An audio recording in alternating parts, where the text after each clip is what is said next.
What's going on? What's going on? All right, you know what time it is. You know what rhyme it is. It's your gracious host A6.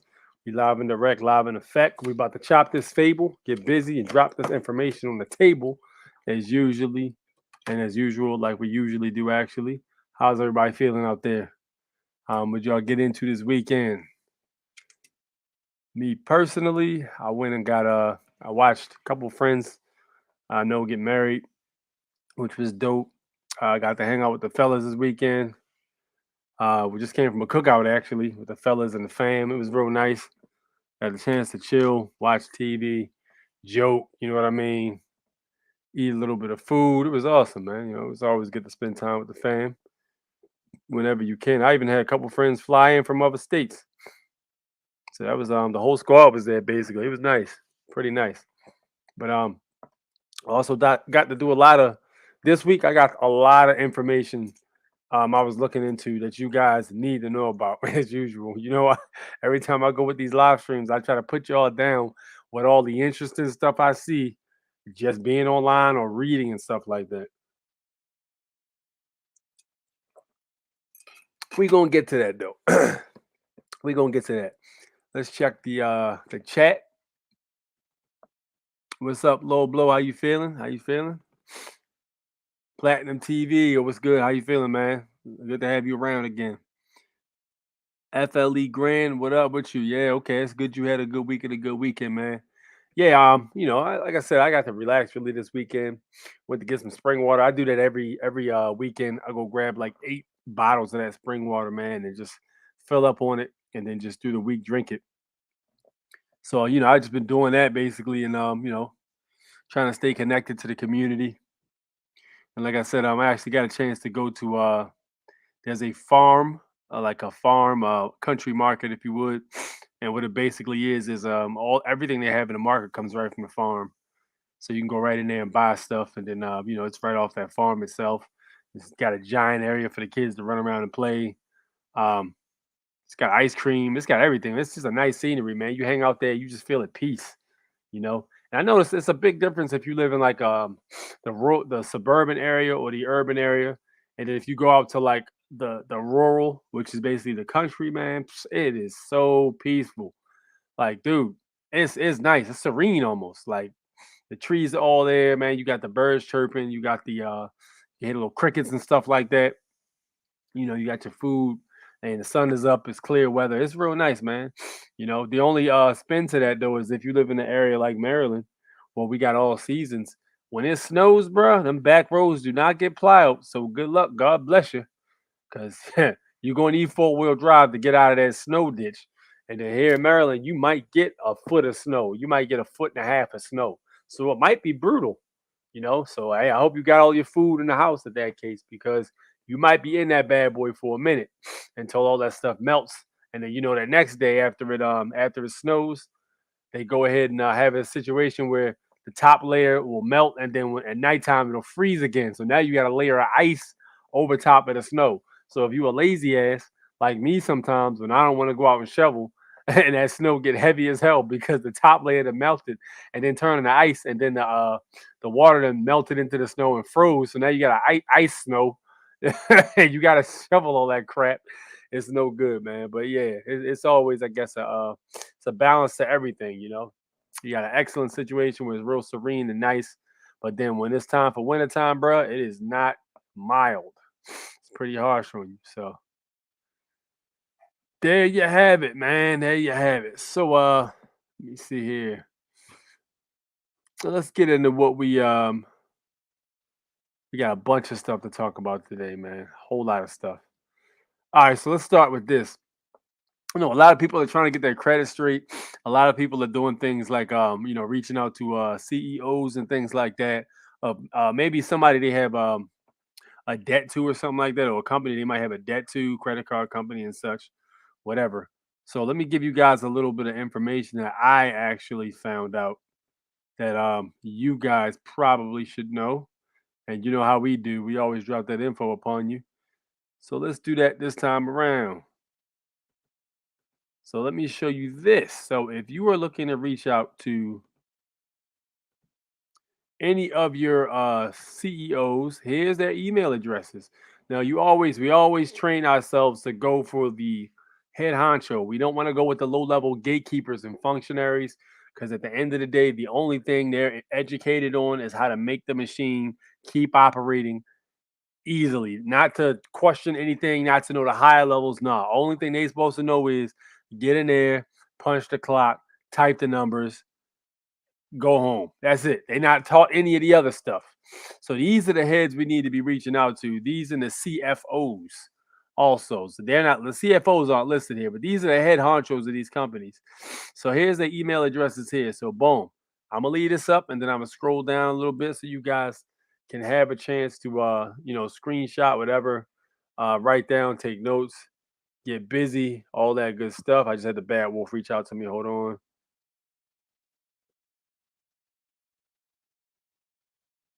But yeah, so boom, yeah. So here you go. So if you got those, we're gonna scroll down a little bit more. There you go, and there's the rest of them. So go ahead and take a time if you need to write all that stuff down. Again, screenshot it, keep notes, and let that be the business.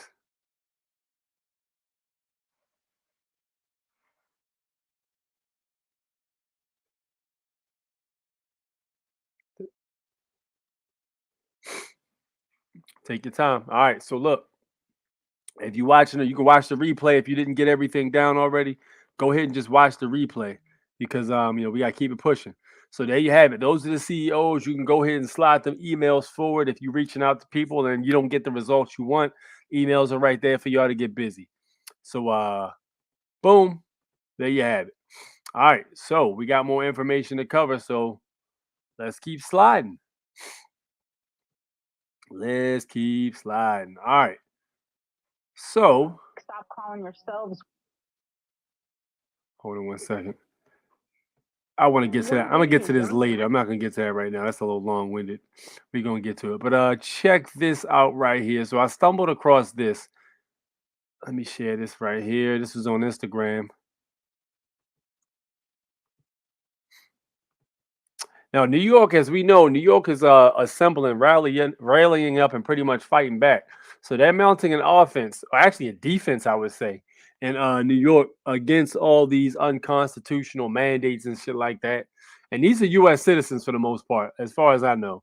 I haven't heard anybody claim they was a national or be a non-citizen national, none of that, which is, that's the status you really want to be under. But I'm not sure these people even know about that type of thing. So with that said, these people are still trying to fight back and push. So here we go. Let's take the headphones off.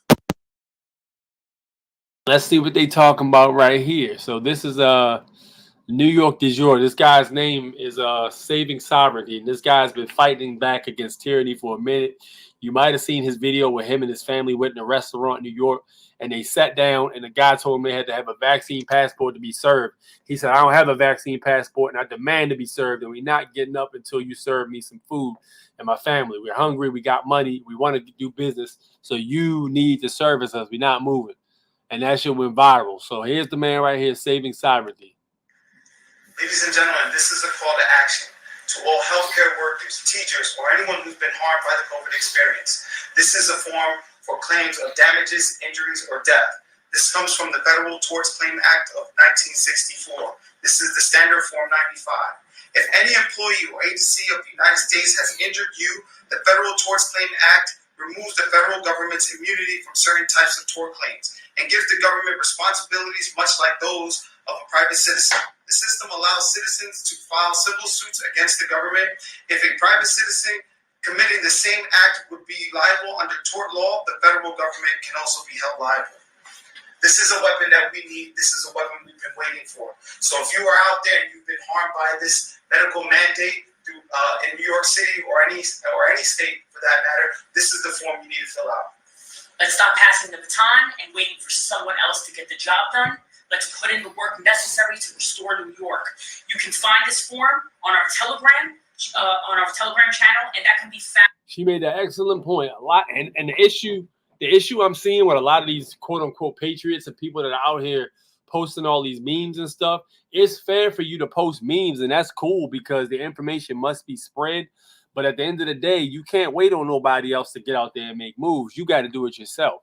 So whether that be any kind of resistance, mounting up, passing the information to each other verbally, planning or anything like that, pointing people to where they go if shit hits the fan, all that kind of stuff is all basically calls to action. So what these people are basically doing is they taking the stronghold and they saying we're going to get out there and get busy instead of just waiting for everybody else to do it.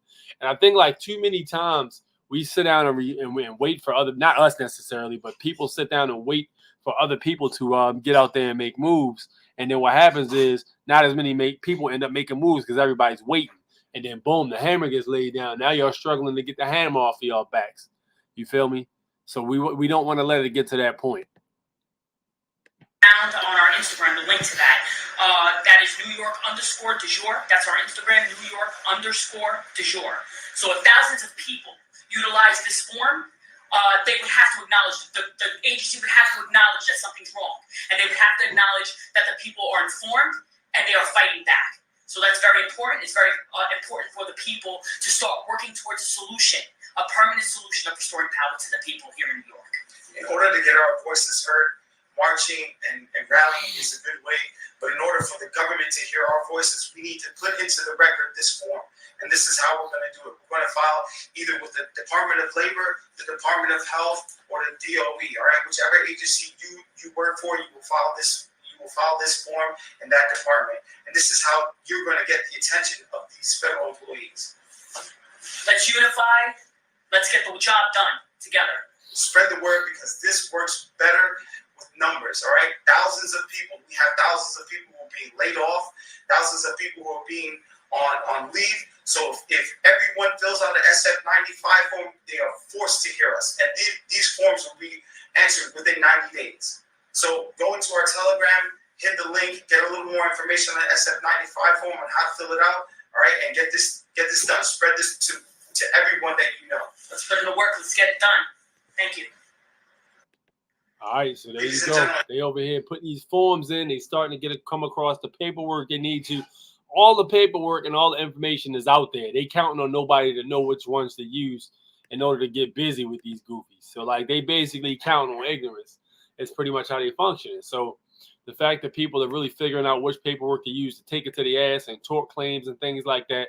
I mean, think about it. These were people who, before all this happened in 2018 and none of this stuff was taking place, maybe even 2016, these were people who were pretty much just going to the bar, partying, looking for some chicks to clap off on, getting some phone numbers or something like that, going to the gun range and shit, not really doing too much to prepare nothing and not really considering anything that's going on behind the scenes. So now these people are awakened, so they're basically trying to make up for lost time, which is fair. I mean, the information is all out there to be found. You just have to know where to look at, and you have to be clicked in with the right network in order to do so. So, I mean, yeah, it's great to see people waking up and reaching out and figuring out what forms to use and stuff like that. But, I hope, I'm not sure if they do or not, but I hope they do fully enter and understand what nationality is all about and all that stuff. And, not being subjects and wards of the state for the most part, because you can fight as hard as you want, but if you're a ward of the state, it is what it is. So, I mean, yeah, that plays a part, man. And the fact that it's a corporation and such, you not being a part of that corporation is very important. It's going to make your voice, I would say, stronger and easier to be heard, I would say. So let's see. I got something else here for you guys to consider and check out. Let's go here. Boom. Here we go. All right, there's another joint I seen on Instagram. Again, I've just been Instagram. I follow all these different pages, and I look into the different things that they post, and I look at them myself. But check this out right here. I haven't even got a chance to research this specific thing yet.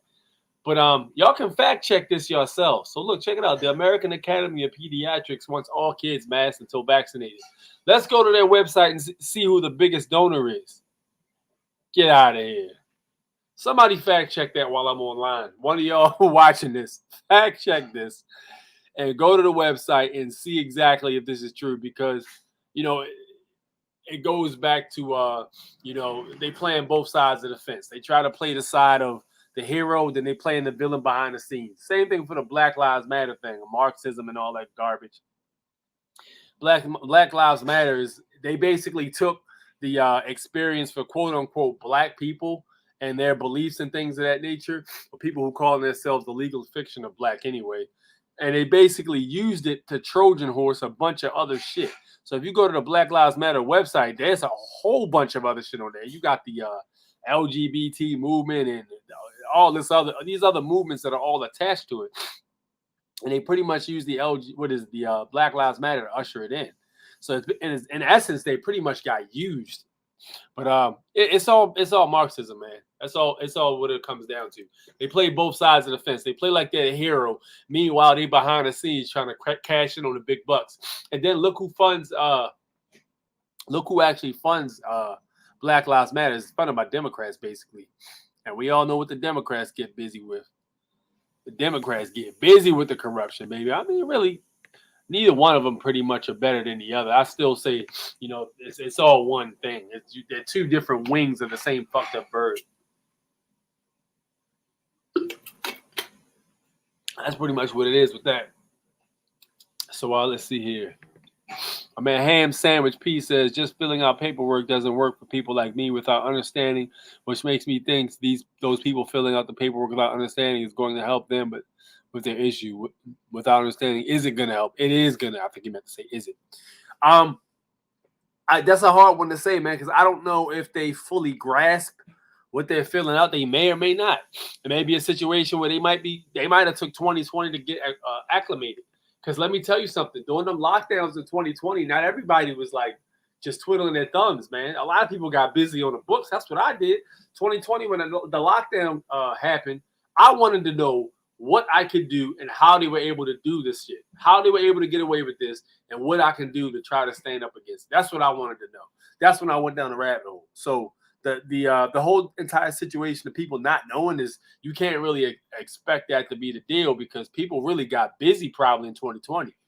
I mean, people were in the house. People couldn't go to work and shit. People probably hit the books. You hit the books and you start to realize, it ain't what you thought it was after all this time. And, maybe it took a situation like this to trigger you to research. But, different people get triggered by different shit. But, yeah, you're absolutely right. It's definitely a start. People are starting to read now, man. People are starting to get busy with the information. And this is what they didn't want. They didn't want people reading. That's why they got so many distractions. They put great shows on Netflix, Disney. They got all these apps. They got Hulu, all these apps. You can just spend hours and hours watching TV, not learning shit. That's what they want you to do. They want you to spend hours and hours not learning enough and playing video games, just being completely non-productive and just watching all kinds of sports and stuff. Just be non-productive and continue to just go to work and keep the machine turning. This is how they function. The low-level functionaries are only there to keep the machine turning. They're there to keep the gears moving. That's it. And a lot of them act as such. Have you ever gone somewhere and asked for some information that's not usual for people to ask for? We talk about getting your certificate of live birth all the time. If you go there and ask for the long form, or you ask for the one that's the Christian Appalachian spelling of your name with the upper and lower cases with the doctor's signature, that they don't know what you're talking about. And if they do know what you're talking about, they're hiding it. They're being paid to play stupid. But only the ones who get paid to play stupid are the ones who are upper positions. The ones who just work underneath the managers, they don't know nothing, yo. They don't know what's going on. They basically there to just be gatekeepers again. It ain't nothing fancy, So that's what it is. And we talk about these low-level functionaries all the time. So that's what it is. All right, so let's get busy with some more information. All right. So, hold on one sec. Let me pull this up real quick.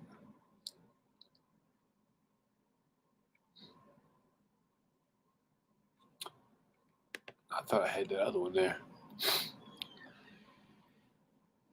Why is that not? Hold, give me one sec. I gotta figure out why this is not showing up. Oh yeah, I definitely want y'all to see this. All right, cool. Check this out. I saw this, and some people got pissed. I actually got a strike on my my Instagram channel over sharing this shit, because this lady, they kept deleting her post when she kept trying to post it, and I was actually able to post it, but I screenshotted it, and I basically reduced it a little bit. It's a way to get around that shit.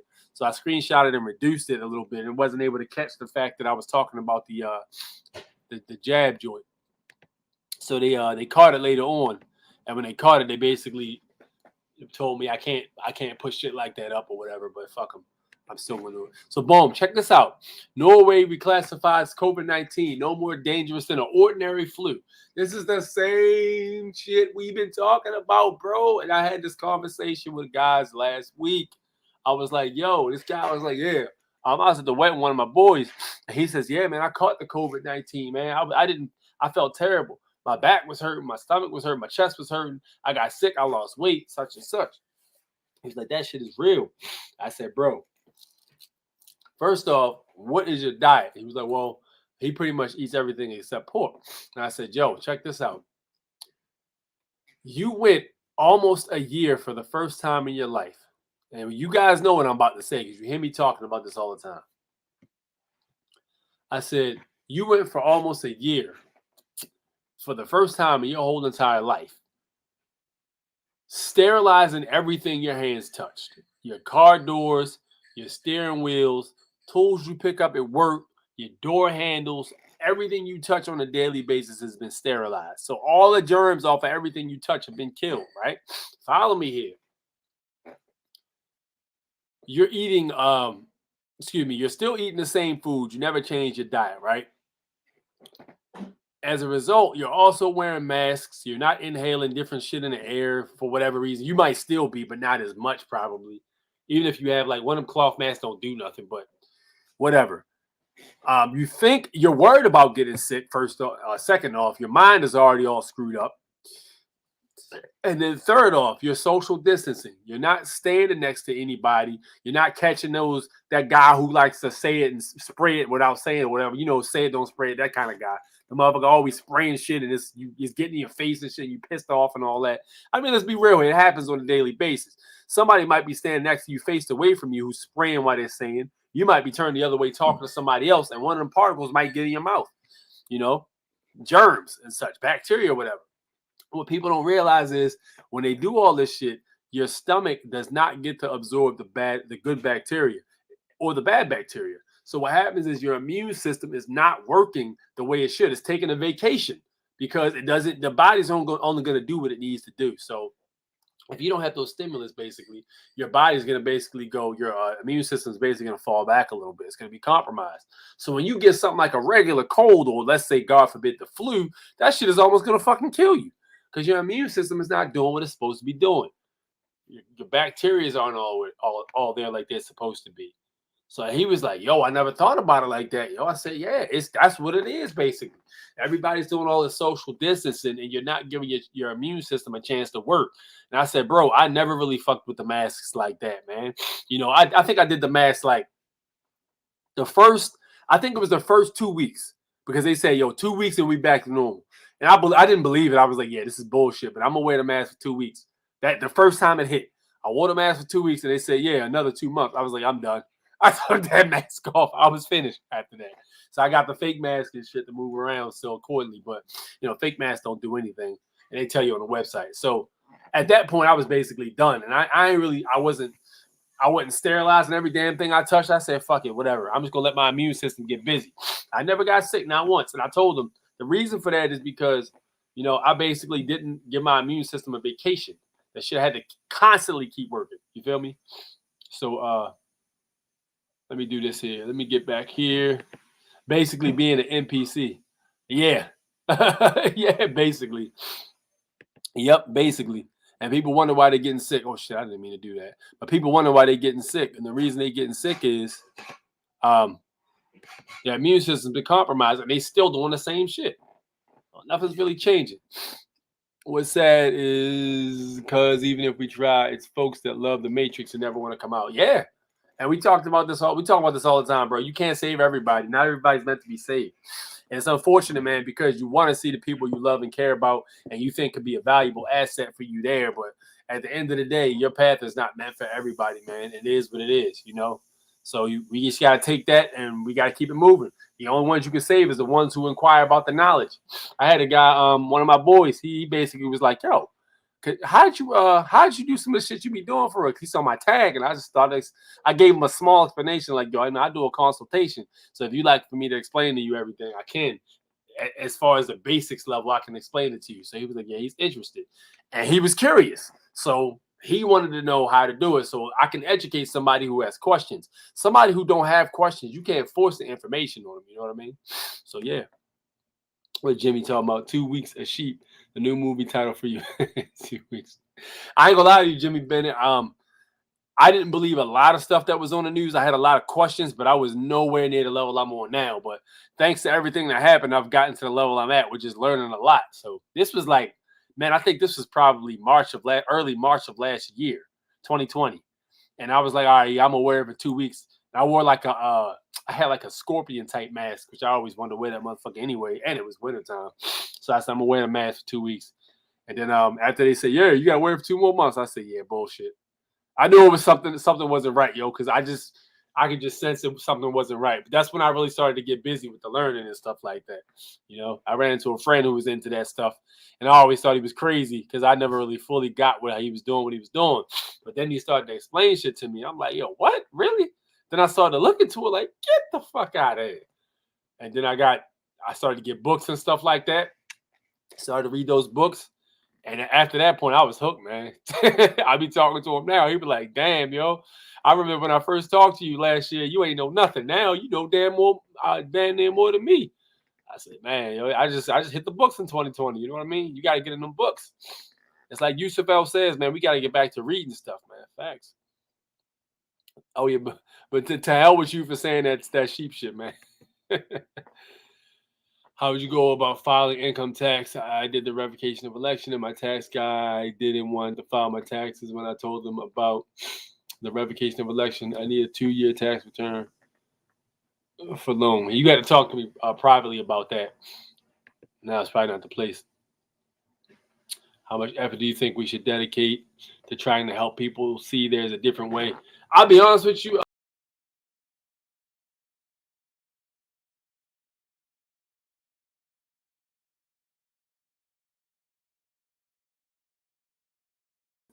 I had technical difficulty. But I'll be honest with you, my man, as far as trying to wake people up, bro, you really just gotta like throw a crumb out there. And if they run to the crumb and try to, you know, what, how, why, how, and then they start asking questions, that's gonna be the most effective point. But I've tried to tell people, like people who just were standing there minding their business, like, yo, do you know that are you a U.S. citizen? It was like, yeah. Like, yo, you sure? Yeah. Well, were you born in Washington, D.C.? No. Then you might not be a U.S. citizen. You might want to look into it. That's crazy. And it just goes like they don't care about that shit. It does nothing for them. You feel me? You can't force it on them. You gotta let them come to you. So they gotta ask you questions. They might see you with your tag. They might see you doing some shit with the car, with the taxes and stuff like that. You know what I mean?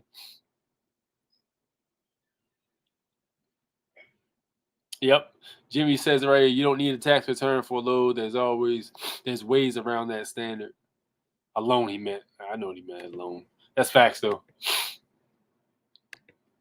Pay stubs and proof of a secure job, longer the resume, better, or from the company on company. You can also do I know affidavits are very powerful for that kind of stuff because affidavits can hold up in court. So if you can get an affidavit from the company as such that co-signs how much you work and how much of a good worker you are, that could be just as strong. Y'all got to really learn how strong affidavits are. A signed affidavit, basically backing whatever statement is made in that particular paper, that's powerful, man. You know, that's very powerful. My mortgage lender is saying he needs 2 years or I can't get a loan. Now, you can definitely get around that, bro. You talk to my man Jimmy while we doing this show. He can help you out. Also, you might want to holler at the consultant, too, when he gets in there, if he does. He says, no, I sent him a bunch of pay statements in the tax stub. He wants the returns. He doesn't need it. And he wants to know how much you make. You can do that by pay stubs or an affidavit to basically see how much you make. I mean, if not, you can just go around and get another lender, man. Some of them lenders I'm going to tell you, bro, I've heard horror stories about them lenders. Some of them lenders do. So, like, if he's not trying to do what you want him to do, or if he's trying to give you a hard time, he obviously doesn't want the fucking work. So you can just go somewhere else. But anyway, let's see here. All right. I meant to go back here, and this got kicked off. So hold on, give me 1 sec. All right, boom. We're gonna go back here. So Norway reclassifies COVID-19 no more dangerous than ordinary flu. So check it out. COVID-19 is treated in the mass media as a very dangerous disease, in the face of which mass vaccination and severe restrictions for the whole society are applauded, despite few deaths beyond the risk groups. But in Norway, it has been decided that. Oh, let me zoom in a little bit. I'm having trouble seeing the damn thing. Oh, where we at? But in Norway, it has been decided to treat it like other respiratory diseases such as influenza or the cold virus, because according to Norwegian Institute of Public Health, it is no longer more dangerous than these. The Norwegian Institute of Public Health, FHI, has made a remarkable but statistically supported decision to classify COVID-19 as a respiratory disease that is dangerous as dangerous as the common flu. It is clarified that the pandemic is not over, but that it has entered a new phase where COVID-19 is now equated with a common respiratory disease such as the flu or respiratory infection. This done, among other things, due to the mutation that the coronavirus has undergone, which makes it less dangerous, together with increased natural vaccination-induced immunity that has been achieved in Norwegian society. So they're saying basically with the vaccines and such, and they also saying with the basically natural immunity or herd immunity, whatever you want to call it, it pretty much is not even a threat anymore. So take that for what you will. But I mean, I really believe that shit was never as dangerous as they were leading it out to be. And that's the facts there.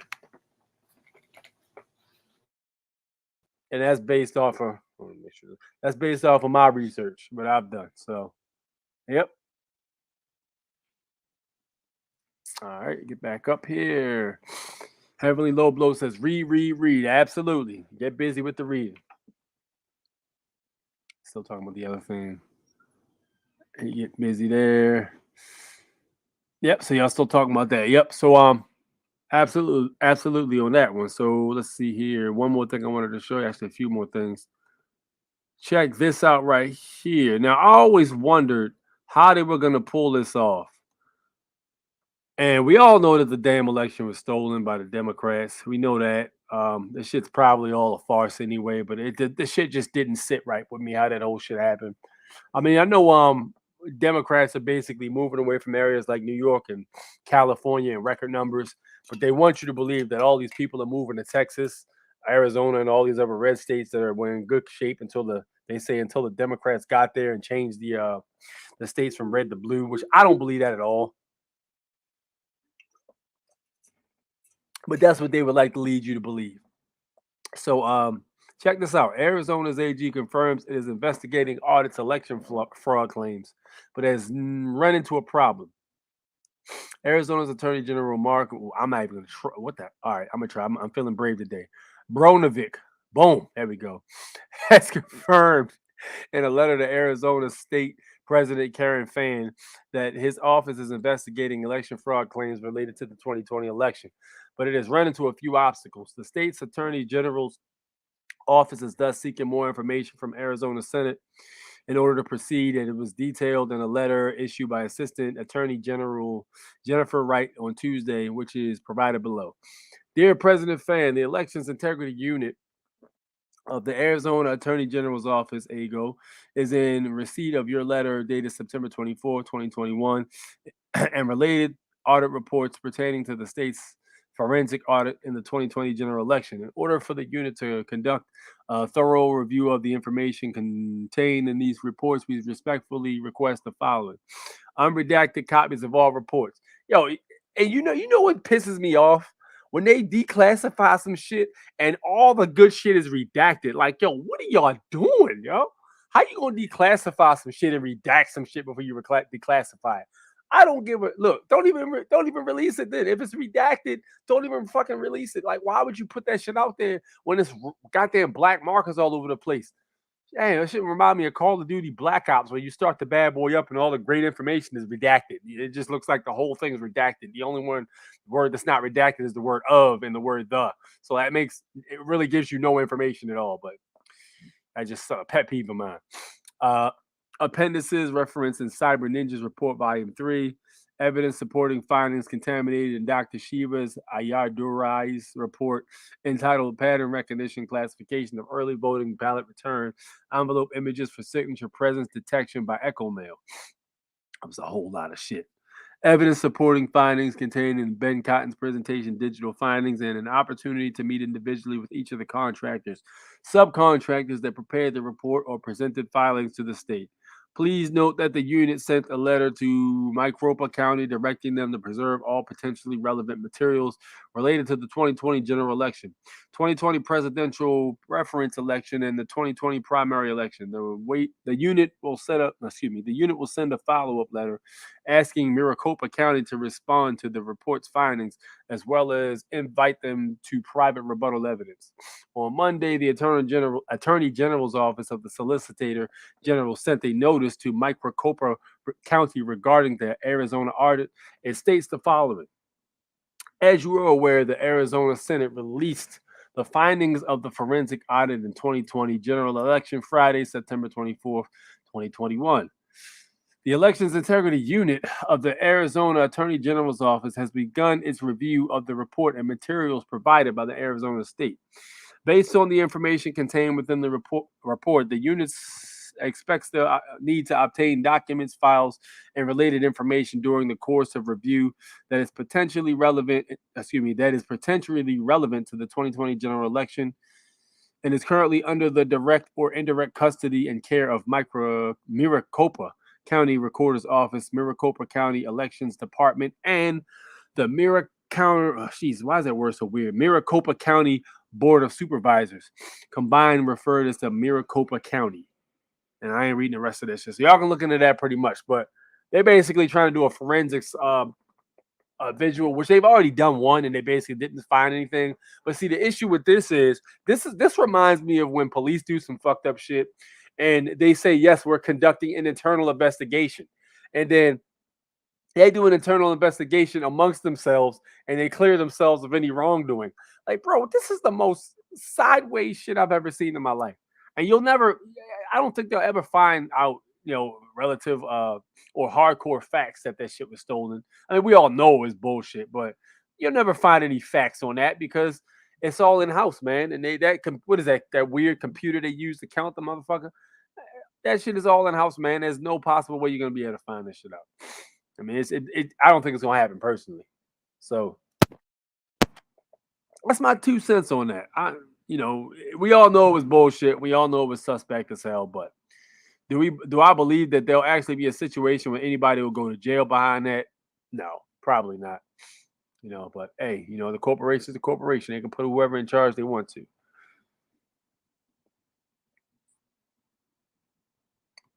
What's going on, Boss Off? How you feeling? Good to get you here. A6, did you get my email with the Matrix ish is so valid with life in general? And the other email with protesting with silence. That video was deep without words. I probably did look at it, but I'll be honest with you. I get sent so much stuff. I get overwhelmed from time to time. Y'all send me a lot of good information. So I pretty much pick out what I can. But yeah, I'm pretty sure I saw it. What up, Carl? How you feeling? What's good with you, man? How's everything been? All right.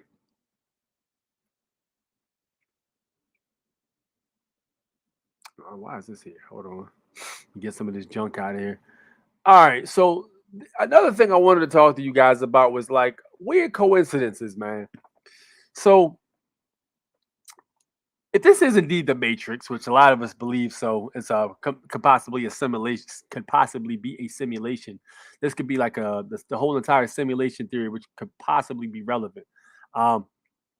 Different things I've noticed in certain circumstances that other people probably wouldn't pick up on, and you guys probably start to see this stuff too as you become and get deeper and deeper down a rabbit hole and become more aware of what's going on. You start to notice coincidences that don't really seem like they're coincidences. I'll give you a great example right here. Check this out right here. This is the guy. I showed you his email earlier. This is the guy, Richard Fairbank.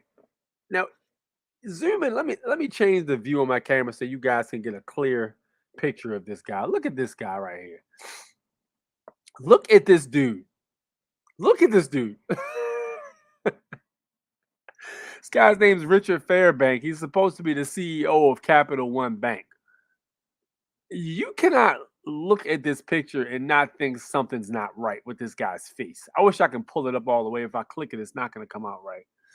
But this looks like a fucking mask. I'm sorry, bro. This doesn't look like a man. This looks like a mask somebody's wearing and a toupee over top of it or something like that. And then look at his name. His name is Fairbank. So the head of Capital One Bank, his name is Fairbank. Come on. Come on. Who actually believes that this is something's right? Who believes this is fine? Who's okay with this? Look at this dude's face. Look at him. Look at this shit. It doesn't look natural at all. A lot of these dudes, you can look at their faces and tell something ain't right. Yo, look at this guy, man. His name is Fairbank.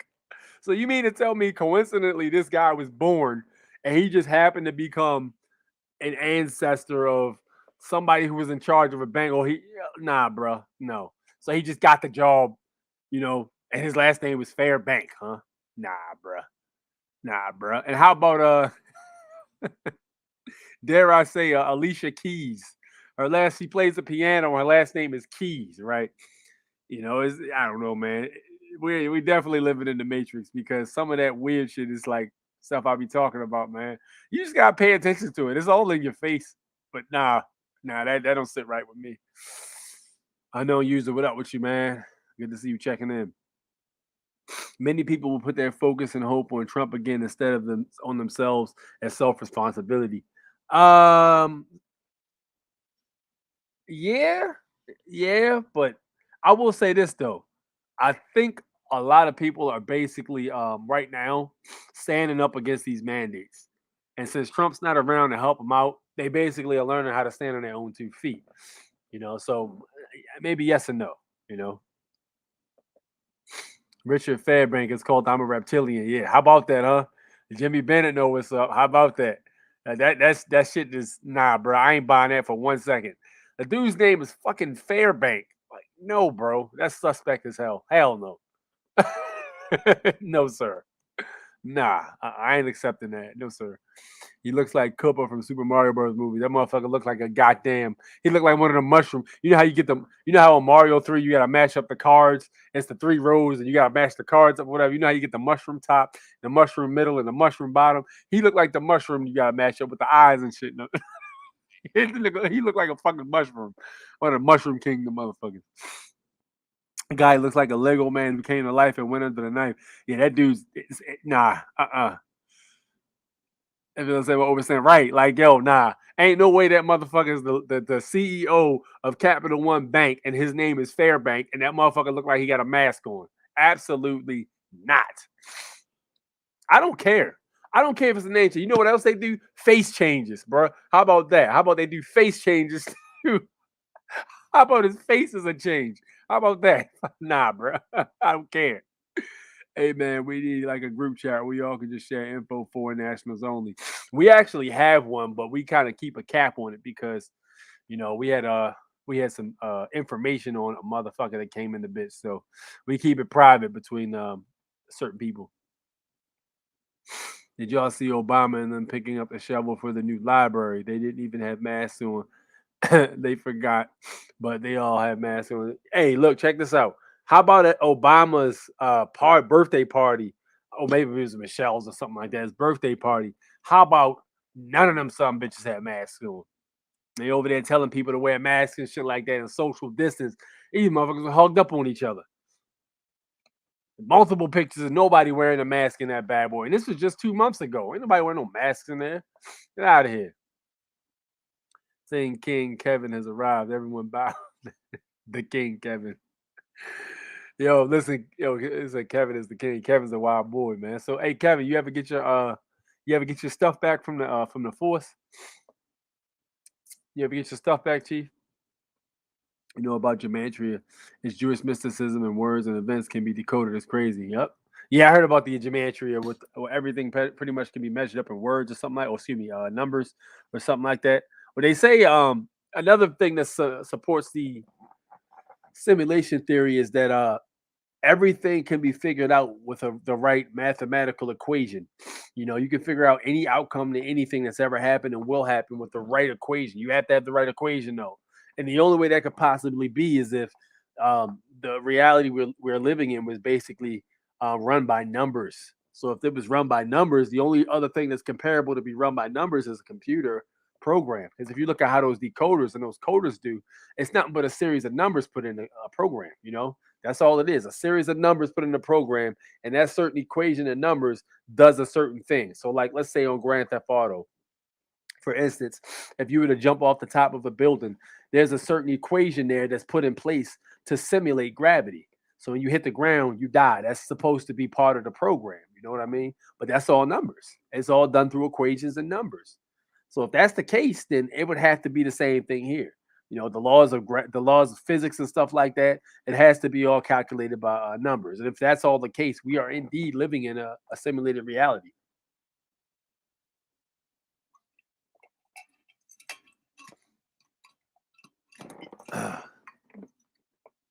Only their servants had to wear a muzzle.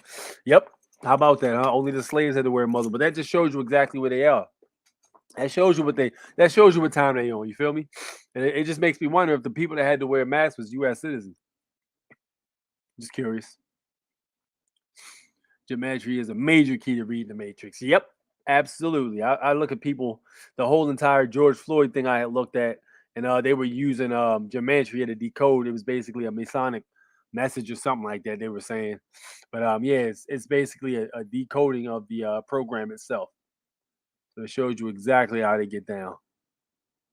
But yeah, geometry that shit's heavy, man. It's heavy stuff right there. Y'all getting into the deep end now. My man brought up geometry. Sheesh. That's a whole nother show by itself. Talking about the codes, bruh. The codes. Speaking of codes, let me pull this up right here if I can get a good picture of it. Hold on. See, I hate the fact that they don't want me to pull this up right here. All right, let me try it anyway. Hold on.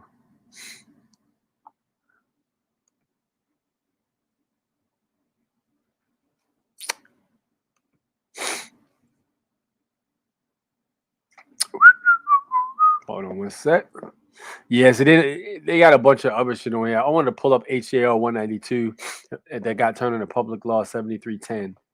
But it's going to be hard to do. You can look it up yourself. Public Law 7310, which used to be HAL 192, House Joint Resolution 192, which basically pulled all the gold and silver out and allowed you to go ahead and use negotiable instruments to discharge debt. So my man Kevin says, I'm filing 2 more lawsuits tomorrow, one with the DMV, one with the guys that have to destroy the passport, and 3 lawsuits about $8 million. How about, did you do a tort claim? It should be a tort claim, I believe. Now it's 8 mil. Go greedy. Go for the cool 50 million. Look, I'm going to go for the 50 million.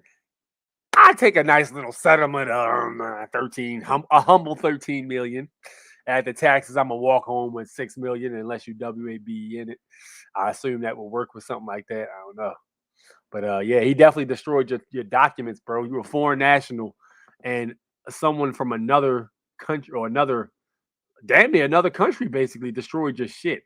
Like destroyed your travel documents. Like, bro, you know how much of a violation? What if you went to like China or something like that? Not even China. What if you went to Japan?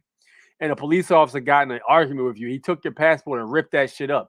You know how far the goddamn United States Embassy would be crawling up their ass if they did some shit like that? They wouldn't dare do something like that, bro. No Japanese police officer gonna do something like that, rip your passport up. Crazy, man. The nerve of these motherfuckers.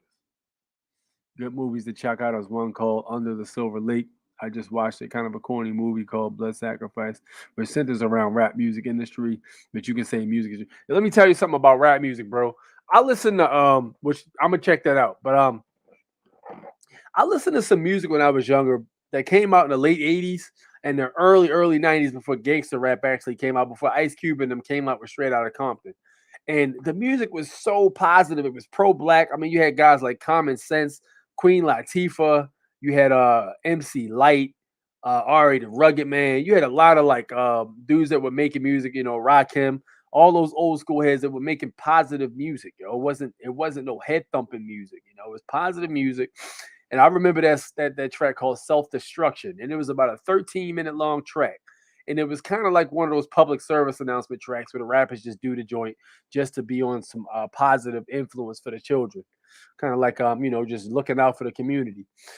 So this track was called Self Destruction. It was a hip hop track. And for those of you who are listening and you're not interested in hip hop, you might want to give this track a chance because it was very, very positive. I mean, everything the rappers were saying was like, get your education, go to school, get yourself a job, stay out of the streets, stay away from people who do drugs, stay away from selling crack. All that. It was beautiful music, man.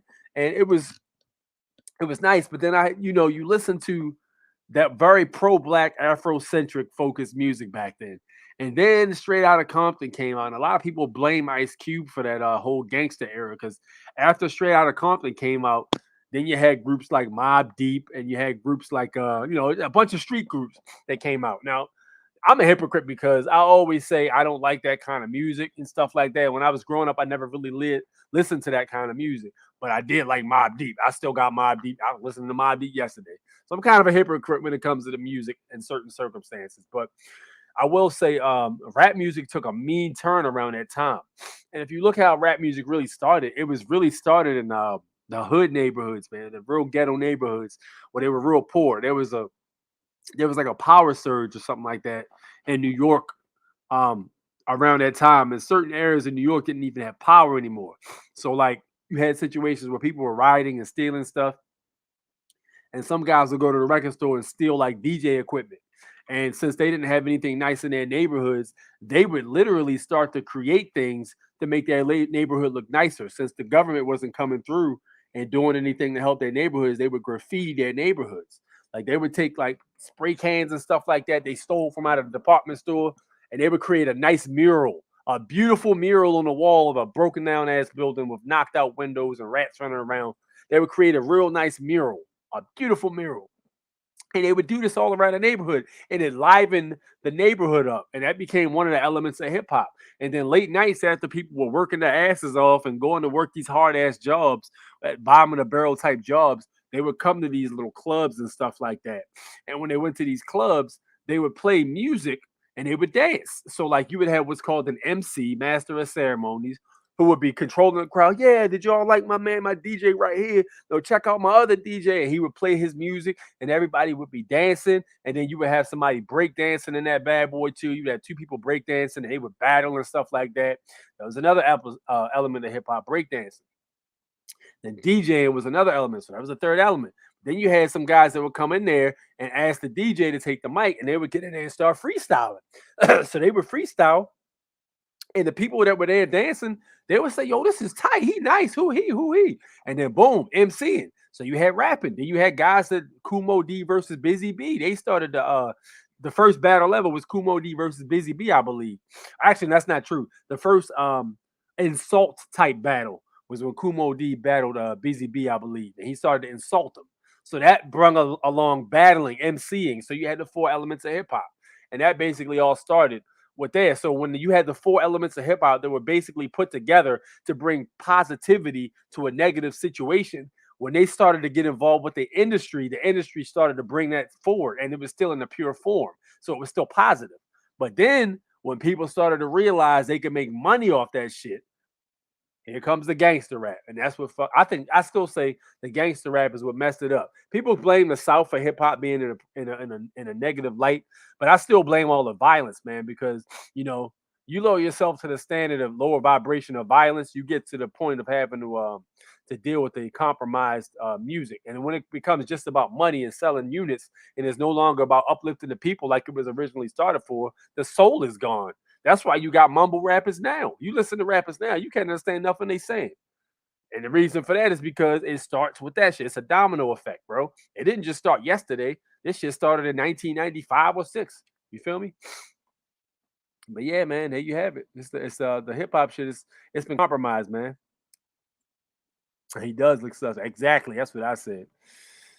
If Kevin is filing as a man, it needs to just be a tort claim. Nationals don't sue. That's what I said. Nationals. Yep. Tort claim, but a tort claim on that ass. The lawsuit is individual capacity suit, so they'll be held 100% liable. A6 be all about Tupac. Tupac was dope, yo. Like Tupac was dope. I like Tupac, but I still think Tupac was an actor though.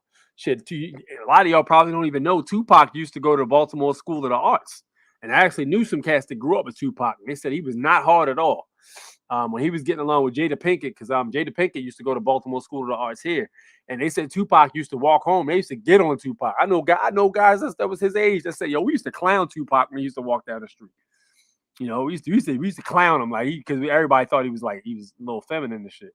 Which to each his own, whatever. But they used to get on him and shit like that for that. And then if you look at some of his old interviews, I mean, he wasn't gangster in his old interviews. Look at his interviews, but when he had the high top fade and he was wearing them purple pants, and that lady was asking him questions. Look at Tupac's mannerisms, yo. That motherfucker was an actor. He was a very good actor, and he played his role to the T. Hollywood is magic, bro. Hollywood will take a motherfucker that's not gangster at all and make him look like the most hardest son of a bitch ever. Hollywood is it's a magic spell, man. That's all it is. But yeah, Tupac has some good ass music, though. He was speaking some truth in his music, so I will say that. But as far as his persona, his gangster role, I never really believed it. But yeah, Tupac was dope, though, man. Follow tort claim. Yeah, yo. I listened to Jonah Bay. Jonah Bay could basically explain how to do a tort claim. He was saying if you did a tort claim against an officer, and let's say he gave you a ticket for some bullshit, he was saying if you did a tort claim, the courts would put both cases together. And when a tort claim is done, a lawyer can't be in there with him. He basically in there by himself. So yeah. But let's get back to what I was saying. So I'd be like, look at this bullish. Y'all need to just stop. They can't breathe for real for pretending to breathe. I don't know what you're talking about, sweetheart. Wu-Tang will always hold a special place for me. Hell yeah, the Wu. I love the Wu, man. What? Yes, sir. Wu-Tang is they still doing that thing too. Tupac was never gangster. Yeah. I told people that this one dude blocked me on Facebook of about 8 years ago. He blocked me on Facebook because he was a Tupac fanatic. Like this dude was all about Tupac. Tupac, everything. He had all his albums. He saw all his interviews, all the words memorized, all the songs. And I said, yo, Tupac wasn't gangster, bro. He was an actor. This motherfucker blocked me. Like, that's how hard yo went for Tupac. I'm like, bro, you can't be that much of a super fan where you can't even see what's right in front of you. That's not good either. Doubt he's dead either. Yeah, a lot of people say he went to Cuba. Cuba. A lot of people say that. I tell you who dead or Biggie is dead. He gone, man. Hollywood came from the holly tree for casting spells. Yep. Yeah, I wouldn't be surprised if a lot of these celebrities are supposed to be dead. Epstein ain't fucking dead, but a lot of these celebrities are supposed to be dead, probably somewhere else. Probably just relocated. You feel me? That's probably what it is, to be honest with you. But that's the game Hollywood plays, man. It's a magic spell. They can take anybody and make them look a certain way. It don't matter. They can take anybody and then the right shit. How about this? Remember Fast and Furious when Vin Diesel stood in front of The Rock? Let me tell you what the size disparity is between Vin Diesel and The Rock. The Rock is about 6'5", about 325 pounds of solid muscle, 100% in shape. Vin Diesel might be about 5'10" and about probably 250. I'll give him 250, 260.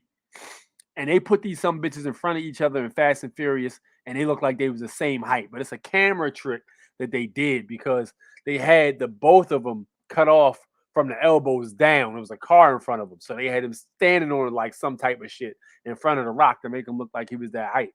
But yeah, it's all Hollywood's magic, man. Because they ain't know if you stood Vin Diesel right by The Rock, no comparison. They both different sizes. Immortal Technique is dope, yo. I remember Immortal Technique was talking about he was at a show. He talks about conspiracy and all that shit too, what they used to call conspiracy theorists. But he was saying that in one of his shows he had did back in, I think it was 2000. Because he talks about the Federal Reserve and all that. He talk about shit you ain't supposed to talk about. So he started to talk about that shit in his music. He said at one of his shows, he said he did the show and it was two guys that was in the crowd in suits, and it was one black guy, one white guy, and everybody else was dancing and shit like that. And he said these guys were just standing there looking at him, like dead staring at him while he was performing on stage. The whole show, they ain't moved. They just stared directly at dude. And they had the glasses on and shit. And he was like, that shit was weird. So after the show was over, he said they walked up to him while he was leaving. And they said, they asked him, I can't remember what the fuck they said to him, bro. They said something to him. They asked him some question. And then they gave him they told him we'll be in touch or something like that. And they left. He was like, that was the scariest shit he ever seen. But the shit he talk about in his music. And he got a huge following. Yeah. He said that was the weirdest shit that ever happened to him for real. But Immoral Technique is dope though. My favorite song he made was Dance with the Devil. That was my joint. He Forced Perspective. Yep. Yeah, Forced Perspective. Hollywood Magic, man. Jimmy, you know what's up. Hollywood Magic. Hollywood Magic, man. All right, so look. Here comes the part where I drop the link in the chat. And if anybody wants to hop in and drop any bars upon us, you can do so. Wow. But yeah, Immortal Technique is dope, man. Kevin, if you don't know who he is, man, a lot of the stuff we talk about, this dude, he gets busy on it. I remember him and Tone Deaf. Who else was on the track? I think it was Pac FM and a few other heads were on the track. And the track was called Colombian Coke or something like that. And they were basically just talking about how the Coke gets brought to the United States of America because none of them dudes in the hood that's in the neighborhoods everybody's scared to go to, none of them have boats or planes. So he was like, how is this shit getting there? You feel me? So he went in on that shit. So when you start talking about stuff like that, and this was back before anybody, before all this stuff was happening, people were suspect of it, but it was never like talked about like that.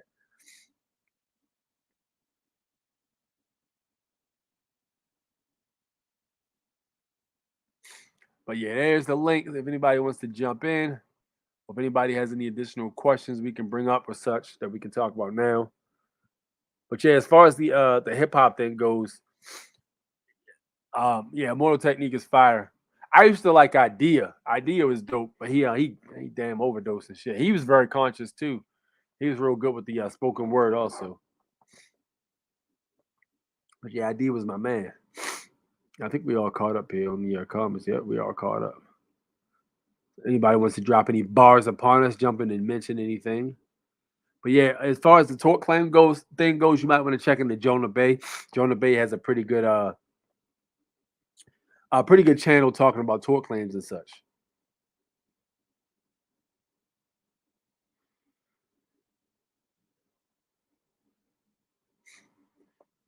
Yeah, I noticed when we go to the spring to get water, man, it's just the community takes care of it. It's not taken care of by any government agency or nothing like that. It's just the people. There's a giant pipe that was run down by, I assume it was the indigenous people of the land. They ran a giant pipe down to the side of the road, basically. And the people keep the area clean. So, like, if the pipe is falling, people will put rocks up to support it.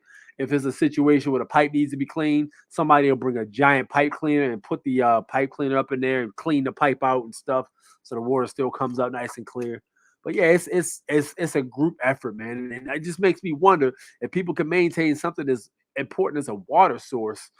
It just makes me wonder what else we can do without the government being stepping in on these shit like that. You know what I mean? The Queen of England is one of the largest exporter of drugs in the world. Exactly. Hell yeah. Bro, like I said, man, all that shit it's a chain of command with that shit, bro. And you know who over top of her, right? The Pope. So yeah, you have it. How to open a trust account with no social security number, EIN or ITIN for when I win the lawsuit. Trust bank account. I believe there's something called a non-interest bearing account. Non-interest bearing account that doesn't have a social security number. It doesn't incur a tax on it, I believe. I think that's what it's called.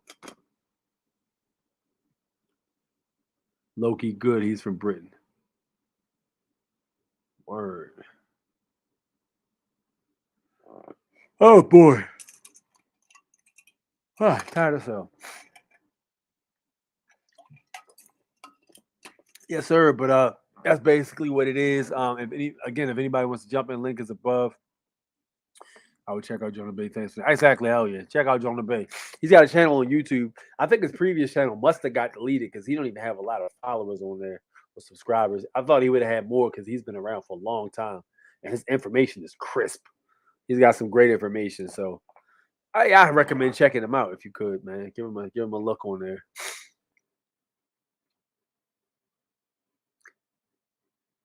But yep, so I don't know if I told you guys or not, but I had a state trooper behind me the other day when I was traveling up the road, and he pulled up, and I just got the new plates. My plates are a little different than the ones I had before. I had the ones I showed you guys before, the foreign national joints that said traveler on the back. It didn't say foreign national though; it just said traveler on the back, and underneath it said private and such. So I switched those over to some different ones or whatever, and it actually those have foreign national somewhere visible on the plate. So the state trooper got behind me, and he was behind me for about. We stopped at a light actually, so I'm thinking in my head, all right, he probably would have put his lights on by now if he wanted to stop me or whatever. So the light turns green, we take off, and this motherfucker went around me and just kept going.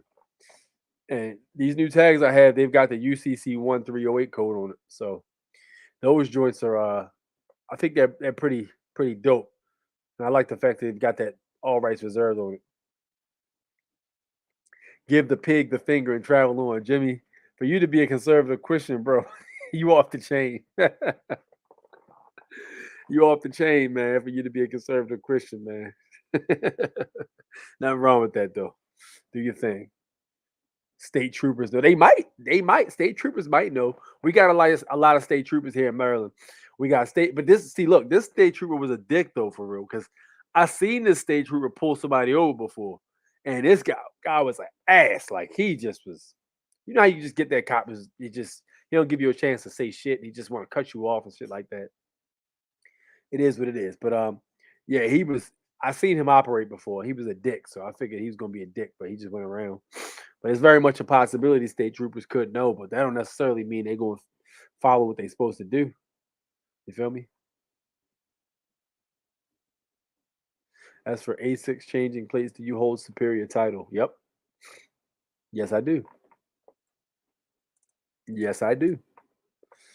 Yes, I do, sir. Yes, I do. Indeed. Gotta have your paperwork right, man. Make sure you got your paperwork right. If you're out there traveling, please make sure you got your paperwork right. And that's facts. If your paperwork ain't right, if you get in a bind, you're gonna have some problems. All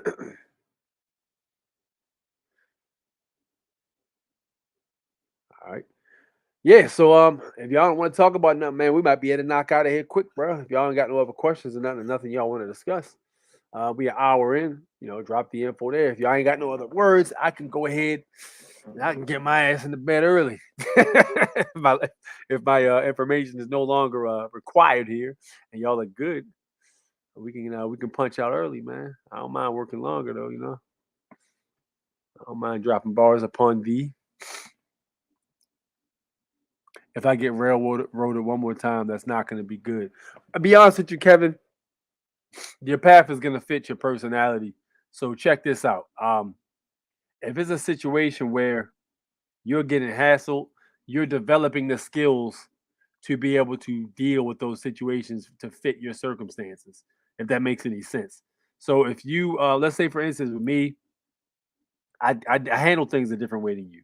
So I don't have to deal with certain shit, But the way you want to handle things, you have to be able to have certain abilities to be able to punish motherfuckers in case they overstep. So with that said, you're going through your path, which is appropriate for you. You feel me?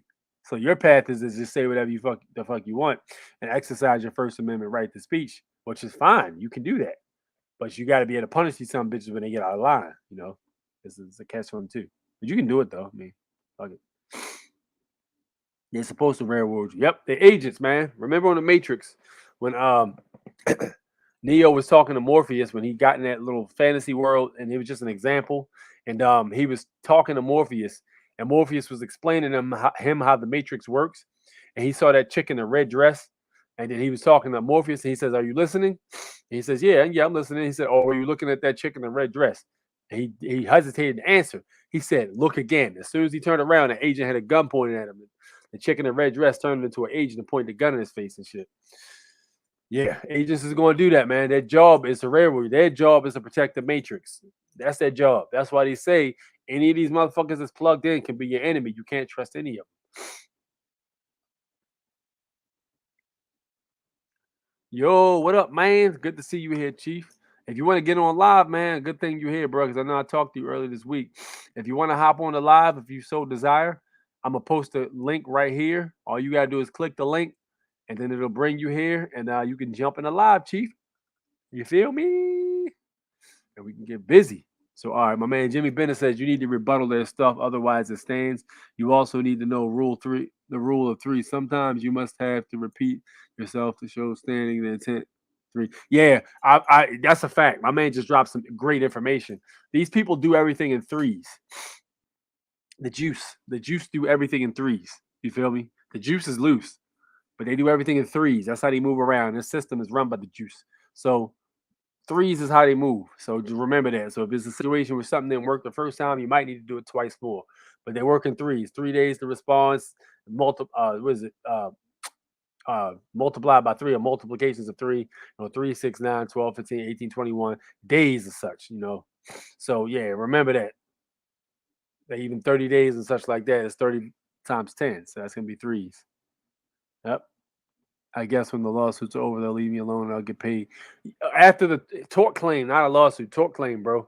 But after the after the claims are put in and they get the smackdown put on them, there's something called well, it's basically just word of mouth, or they'll just leave you the fuck alone after you defend your shit in they're quasi courts, they're foreign courts. You just defend your shit, you'll be good to go. As far as I know, I've seen a guy. There's a guy that got pulled over for something on auditing. What was it? Audit the audit. This guy had a judgment from a judge on paper, and I think it might have had something to do with his plate or something like that. I can't remember exactly. Maybe it was his tent or something. I think it might have been his tent, matter of fact. So he got pulled over, and the guy was like, "Yeah, something's going with your car, whatever, such and such." And the guy was like, "Yeah, well, I have a judgment here from the judge that says there's nothing wrong with my stuff." He says, "Well, I don't know anything about that, but that's illegal." He says, "I mean, okay. So look, you can write me a ticket if you want, but I'm telling you right now, if you write me a ticket, I already have a judgment for a judge, and I'm going to put a tort claim on you, and I'm going to sue you. Basically, I'm going to use a tort claim on you, basically. But the judgment is right here. So, matter of fact, go ahead and write me a ticket because you've been standing here talking to me for 10 minutes. I'm wasting time right now. Please write me a ticket so I can keep going." The cop was like, "Oh, no, I'm not going to write you a ticket. I just want to make sure you're aware that you can't have that." He's like, No. Give me a ticket. Write me something. Give me a warning." He said, No, I'll just give you a verbal warning. He started reverse psychology and I'm trying to get him to give him a ticket or write something, but he wouldn't do it. It worked too. The motherfucker walked away without giving him nothing. But it's a shame you gotta do shit like that. They will put you in the public record so folks can read the case. If you expose their fraud, they will want to seal the case. Hell yeah. They ain't gonna let it get to that point, bro. If it's at some point where the fraud gets exposed, I think they'll dismiss the case first. The only way they're gonna dismiss the case is if you got their back to the wall. If they get ready to drop some heavy bars and they not trying to be the guy that put that shit out there, they'll dismiss the case first. Damage control, yo. You know what I mean? Wolf. The bad wolf. There he is. All right. Matter of fact, man, I know Bad Wolf's probably going to jump in here and drop some shit. Here I am about to slide early. All right, bang. Bad Wolf is on. Or he's at least got the link to jump in. But yeah, so yeah, as far as that goes, man, yeah, they'll dismiss the case first. They're not going to let you go through with proven fraud on the court. Nah. Nah. They ain't going to do that. One of my boys had actually demanded to have a trial by jury, and he exposed their fraud somehow because he didn't even put any notice that he was coming in there that way. So and whoever the dude that's here is listening right now. I'm not gonna say his name, but he's listening right now. Let's put it that way. So he walked in the joint. He called his name, and I think he said something like, "I'm the authorized representative of that account." And keep in mind, the court was packed, and he didn't say no warning, so the court wasn't empty. He just wanted to come in there on him and surprise him. So he called his name, and he was like, "Yeah, I'm the authorized representative of that case," or something of that nature, of that name, or something like that. And then he asked, the judge was like, he asked the judge, "Who's the trustee?" And the judge says, you need to come up here behind the bar. He told the judge, I think you can hear me just fine from here. The judge was like, looking at him like, who the fuck you talking to like that? And so he says, he tells him, who's the trustee? And the judge was looking scared and shit. So he was like, are you the trustee? He asked the bailiff. Bailiff was like, I'm not the trustee. He asked the judge, are you the trustee? The judge was like, I'm not the trustee. He says, well, I'm appointing you as the trustee. So he did that. And then dude started, the judge started stammering and panicking over his words because he didn't see that shit coming. So he says, well, what do you want? He says, I want you to set this case up for a trial by jury. And basically, put the case for later as a trial by jury. The judge was like, okay, we can do that, sir. Meanwhile, in the meantime, you can just go ahead about your day or whatever.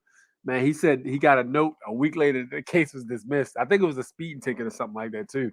But he put the smackdown on him over that shit.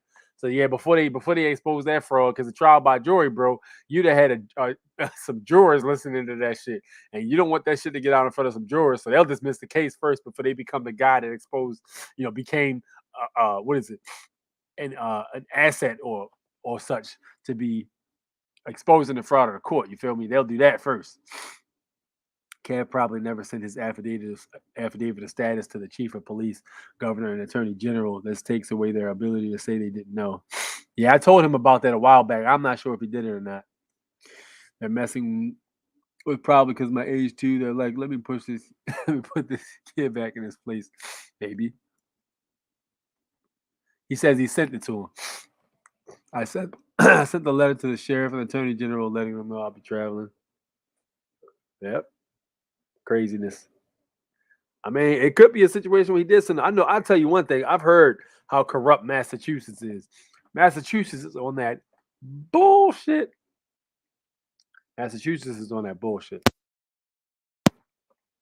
That's what I will say. So it is a possible case that he did send it to him. They just ignored it. Proof of service. Yeah, you can't just mail shit to them. You got to have proof that they received it because they'll say they didn't get it or got lost in the mail. A lot of mail got lost between 2020 and 2021 with that whole postal service bullshit. So, yeah.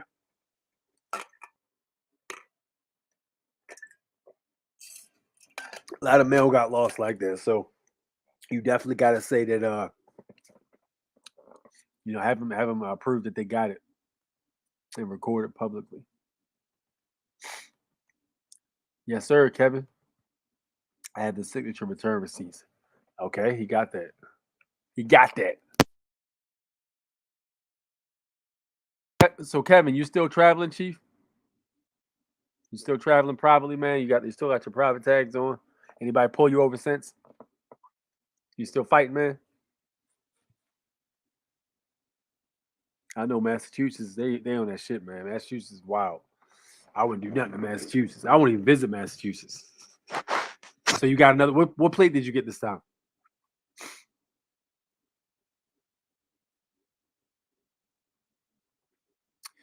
I mean, they refused to cancel my DMV permit. So yeah, Kevin going hard.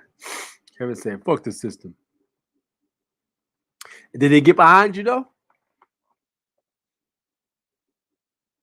You need to publish it publicly and make a court of record. Yep. Did they get behind you at all? Did anybody trail you? Did they see you again? Did you see the cop again or anything like that?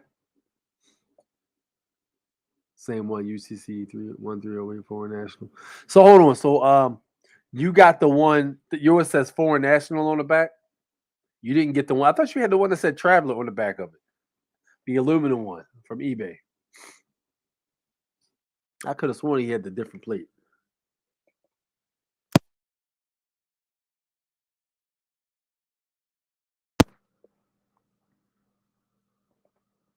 Oh, man.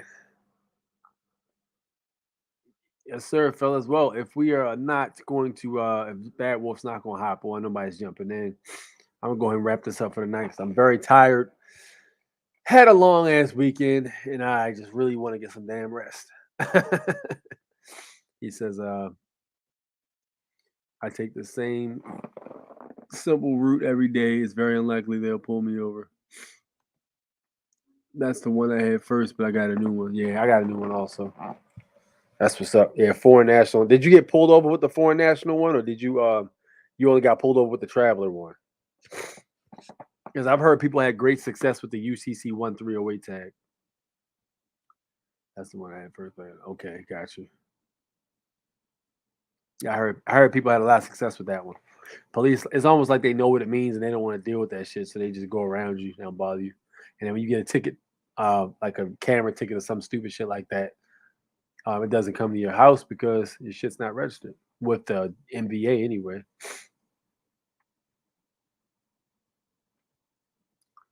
I don't put the code because they can always change it. I mean, you can always get another plate on the same token. And even if they change the code, if you got your plate put in the right way where it's under private trust or something like that, or if it's under a UCC3 addendum, I mean, even if they change the code, it don't really mean nothing because your private property is still protected. Yeah, I said with confirmation of delivery, and in the letter I CC all other departments in the letter. That's a good idea. So now they're nervous because they know what's up. That's a good ass idea, actually. It's a very good idea. It's a great idea. And we got the bad wolf here. What up, man? What it is, what it is. What's good with your famo? Hold on, let me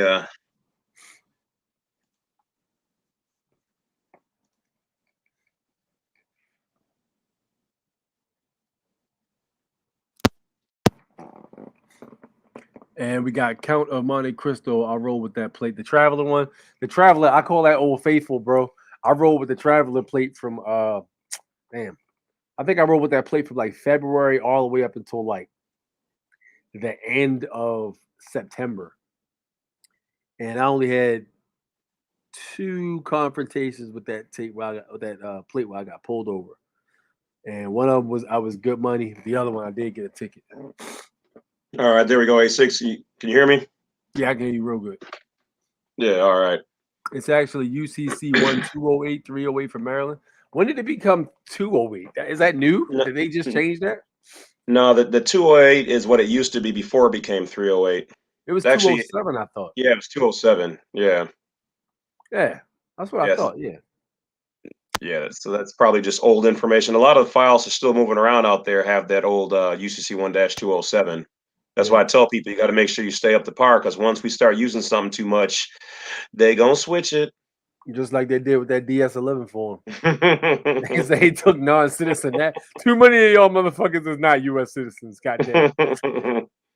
Everybody. I remember.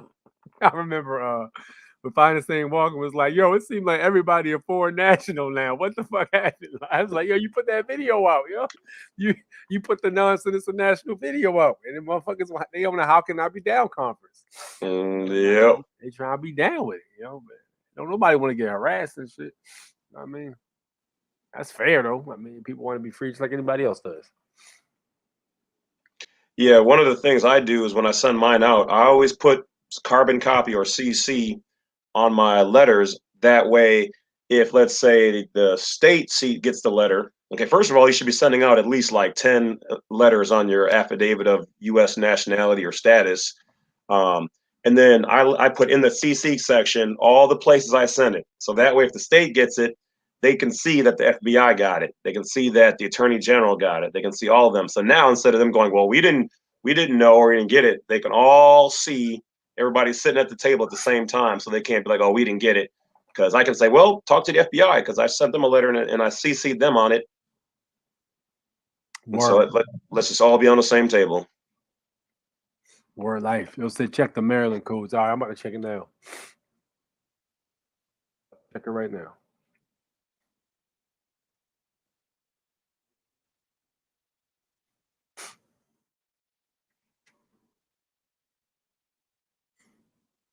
You said UCC 208? That's unusual. Yeah. UCC 1208 Maryland. This looks like I don't know, man. No. Unless you know something I don't know, I don't see that, yo. I think it's UCC 1308 in Maryland, Chief. That's what I think.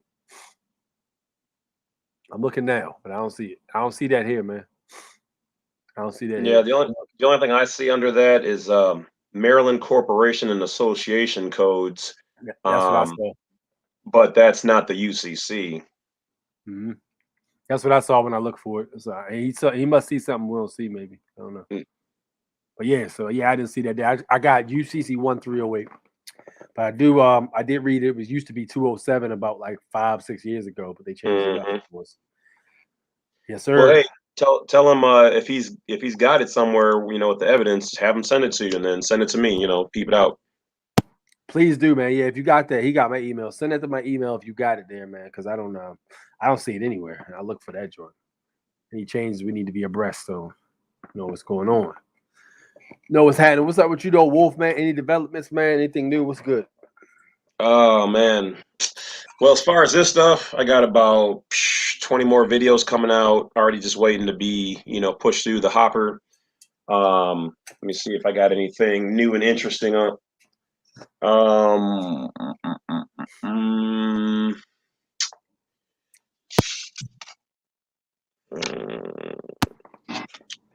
Whoa, where is it? Hold on 1 second.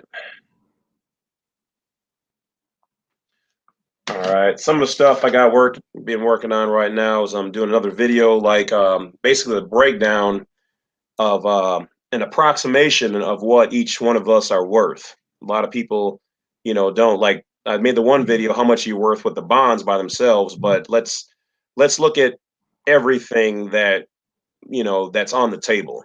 Everything from not only your bonds, but like apparently, now, like I said, this is educational, and I can't prove any of it yet. I'm still working on it, but supposedly they got an insurance policy on us for death.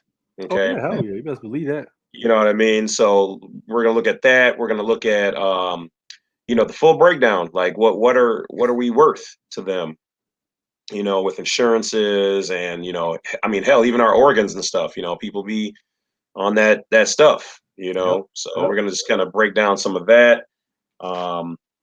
Oh, now another thing I heard about, I'm still checking out, is one guy passed me some information, and he was talking about how he was able to do a 508c1A with his passport. A what? A 50? Wait, right about me again? All right, so 508c1A is an FBO, which is a faith-based organization. So essentially, it's like an unincorporated association where you're operating outside of their jurisdiction. You're private. But the thing about the 508c1A, the FBO, is that you can actually ordain yourself to be a religious figure. You can ordain other people to be a religious figure, but you're in the private, so you're not paying any taxes. You're not under their jurisdiction like a 501, there's a C3 or something like that, right? 501c3 for a church. You still have to pay taxes, and you're under their jurisdiction. Mm-hmm. So some people have been using that faith-based organization to actually get either their passport, or to operate, let's say like maybe let's say like a pub, or something like that, and be able to not have to deal with these lockdowns or mask mandates and whatever else, because you're able to operate your business by faith, and usually anything faith related is exempt. So that's what this actually is. Yeah. I started talking about that a little bit on one of my other videos, and then I'm gonna have a little something to offer people who want to do that, because you can also then transfer your basically whatever you want. I mean, your house, your car, assets, whatever else in there, and now you are recognized by them officially, and so in their own books they see you as a entity, but you're completely, outside of the scope of them able to do anything. So it's just another tactic, like I said, like the unincorporated association, a trust, or whatever else. It's just a different way of doing the same thing. So I'm going to kind of cover a little bit of that. What else we got? Let's see.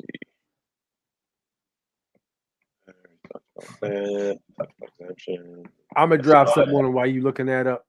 So anybody who's messing with the UCC1, just remember, if you're gonna do a UCC3 addendum and put your personal conveyance private property as such serial numbers in it to be under that UCC1, please make sure you do your due diligence and put the right serial number in it. Don't miss any digits. Tell you the story. There's somebody watching this video right now. Won't say no names, but he got pulled over. And he had his foreign plates on there. He had his passport card. He had everything he needed, right? So the police officer was, he's been one of them guys that was trying to go above and beyond the call of duty and be a super cop, basically. So he was like, yeah, well, I'm going to have to tow your car because you don't have any insurance, such and such, even though he wasn't supposed to. So he told them, well, you can't tow it because this has a lien on it already. It's a UCC1. He says, do you have proof? So he pulls out the UCC1 and hands it to him. So the police officer's looking at the UCC1. He's like, all right, I'll be right back. He gets the VIN off the car. And he goes back to his patrol car. So he comes back and says, it looks like this VIN doesn't match the one in the UCC1. Oh, man. So you know what happened after that. You can get on out the car. And he knew he was wrong. He was like, fuck. He got out the car like, fuck. Told his shit. So, yeah, he got his car back and everything, though. But please if you're going to be doing shit like that, please make sure everything is to the T. Every digit better be the same, and it better look like it's not different than what it is. You feel me? So make sure you go out of your way to clarify exactly what's happening with that, because you don't want to be a situation where one digit is off and now you got to walk home or call an Uber or something. Yeah, I go to the yard. They're going to try to rape you at the yard and stuff like that. You don't want to do that. So yeah, that was painful. And he said he wasn't even mad at the cop. He said because that was a clerical error on his behalf. So he says he wasn't even really mad at the cop because you due diligence, you'd have been good money. I'd have been mad at all of it. Everybody. Right, yeah. How about that? Yeah. Do you know how he did his plate? Did it have any? I don't know. I haven't seen his plate. I should ask him to send me pictures of it. But yeah, I don't have his plate there. I'm gonna ask him though. Because one of the things I'm doing next with mine is going to be like I already have the one now with the UCC 1-308 and then United States of America Republic on there. But I'm actually going to my next generation is going to have just my family crest on there, and then my nation, which is going to be my last name. So Levitica across the top, nation on there. Now, the reason why I think that's significant is because if you don't have any type of information on what nation your vehicle belongs to, whether you can say like even put private trust on there or whatever else, they can assume you're stateless. That's why a lot of those ones I used to have like just the word private on there, like PR1 for VAT or whatever it was, or whatever else, you're looking kind of stateless to them. If you're stateless, then you're subject to pretty much any jurisdiction, or at least your vehicle is, So by putting your nation on there, it's like having a flag. Okay, remember everything they do is admiralty. Okay, so it's business and commerce on the water. It'd be no different than you or me finding a boat floating there with somebody in there, and if they don't have a flag on there, and we got the superior power, we're going to take it. We can make a claim to that. You can be like, oh, it's mine. It's mine. Well, I don't see a flag. Your flag represents your nation. All right. So what nation are you? And if you ain't got none on your vehicle, which your vehicle is your vessel, your ship, you're out there in international waters, anything can go. So I would highly suggest, and this is just something I came across recently too, and rethinking and looking at everything we're doing, trying to stay one step ahead of them. So I would say make sure that you don't get considered stateless, which your passport might protect you, but your vehicle. Right. He was saying that. He was like, when he had to get out, they ain't search him. They ain't touch him at all. He said it was 9 cops out there trying to intimidate him. He was like, they couldn't touch him, and they know they couldn't. They ain't put a finger on him. But he said, they got that car though. They got the personal conveyance help off him and shit. So yeah. Because we're all of us are supposed to operate in our own state. Okay. One of the old school Supreme Court cases said something like, if you do not operate within your own state, we will assume you're operating within ours. So in other words, if you don't name it and claim it, so you got to name it and you got to claim it. All right. And if you ain't doing that, then they're going to assume you're under their jurisdiction. You're here, you're in our waters. You're on these highways, these high waterways, navigating your ship. So that's why, like, even though like mine says United States of America and the Republic, which is clearly not underneath just the U.S., okay, because of the difference there. One's a corporation and one's the geographical nation of the Constitution. I'm just going to move it over to my own nation and call it a day. and because that's what my house is listed as. That's how all my stuff is listed. So, once again, it's in a private situation. So there's nothing to argue about. Like, bro, you see my plate, it says foreign national on there. It says my, private nation of whatever. Where's the misunderstanding? You don't have the jurisdiction here. Yeah. So just a thought. Yep. Jurisdiction is everything, man. And they don't like when they tell them they don't have jurisdiction. They try to find ways to get jurisdiction at that point. It's an ego thing for a lot of them. Oh yeah. They don't like to get their hands slapped. They're used to walking around, slapping, not getting slapped. So yeah, you know what I mean? Like, hey, this don't feel good. I don't like that. Right. Yeah.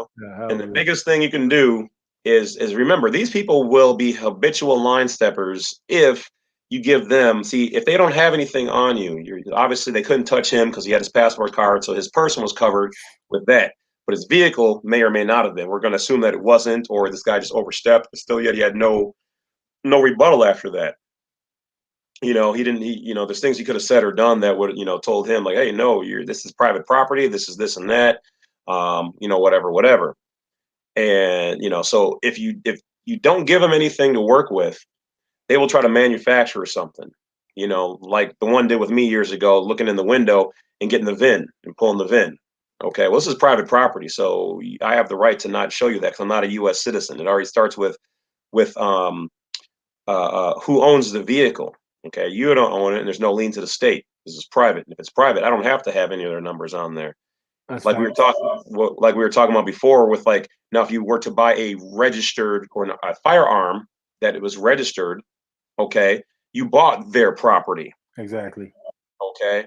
And so you don't have the ability to remove serial numbers or whatever else with theirs. Okay. But your own car, you privately bought, and then you decided to register it. So it became partially theirs. So I digress. To get back to it, so if they don't have anything, what they'll try to do is aggravate you and intimidate you and make you feel uncomfortable, because then you start acting like a belligerent or combatant. And then they can say, even though they've got a bulletproof vest on, they've got damn near military training, military grade weapons and whatever else, we felt for our safety. So we had to put him in cuffs. We had to take him down. We had to do this and that. Nope. All you got to do is stay cool and say, I'm not doing anything that I'm not being forced to do. And if you're telling me I have to do this, it's by duress and it's because you have a weapon. And so that is coercion of a threat. Yep, exactly. Always remain in honor, man. Don't engage with them. They want to argue and stuff like that. You ever watch a person trying to argue with himself? They look like an asshole. You over there arguing. Nobody's responding to you, but you arguing. You look like an idiot. You look like a public spectacle trying to argue by yourself. So, like, if they want to argue and all that stuff, keep your responses very succinct. This is what I do. I keep my responses very succinct. I don't answer no questions. They ask me something, I say something else. Like, where's your registration? I'm a foreign national. Like I told basically, you're repeating yourself is fine, but don't raise your voice. Don't get snippy. Don't be moving off suddenly and shit like that. Just stay in order, remain in order. Because arguing, all you're doing, we might look at it as arguing. What they're looking at it as, whether they realize this or not, is that it means you're open to negotiations. So now it's just a matter of we need to settle somewhere. No. I'm not negotiating. I'm not your property. I'm not trying to go anywhere with you. You're not taking my property. This is private. I'm a foreign national. I have the right to travel under the Constitution of the United States of America. I'm enjoying my freedom and my right. So, but if you're sitting there, well, maybe it's this and maybe it's that, and no, it's not. No, you're as a person who is a lord of their own nation, as a person who, and I hate to use the word, but if you're a sovereign or an American national, then or state citizen, whatever you want to call yourself, but when dealing with them, foreign national, that's what they understand. And if you're doing these things, you're still yet trying to contract with them. That's how they're taking it, because you're not saying no. That's a lot of things. A lot of these people don't understand too. Is no, you're not taking my vehicle. That's not up for negotiations. It's private. And especially the thing too is a lot of people are half stepping. They're taking, and mind you, I've been through this. I've lived this, and I know you have too as well, A6. A lot of the people out there, and the same thing I'm going to tell my people, and I try to in a lot of my videos, is that you don't skip the steps. Contact the DMV and send them your plate, your license, and then also tell them you want to close the account. And in closing the account, tell them you want your information deleted and removed. And if you're not doing that, then they're going to pull up that old information. Oh, well, looks like your account has been suspended, so you're driving without with a suspended license or whatever else. You know what I mean? And so, like, how you feel about this? What if a person sent a UCC-1 to the DMV, basically stating that you have superior claim and that you want that shit taken off of their public record, and leaving that shit on their public record will result in penalties if you have a UCC-1 set up. Oh yeah, I've got in your affidavit of U.S. nationality or affidavit of status, I put all that in there.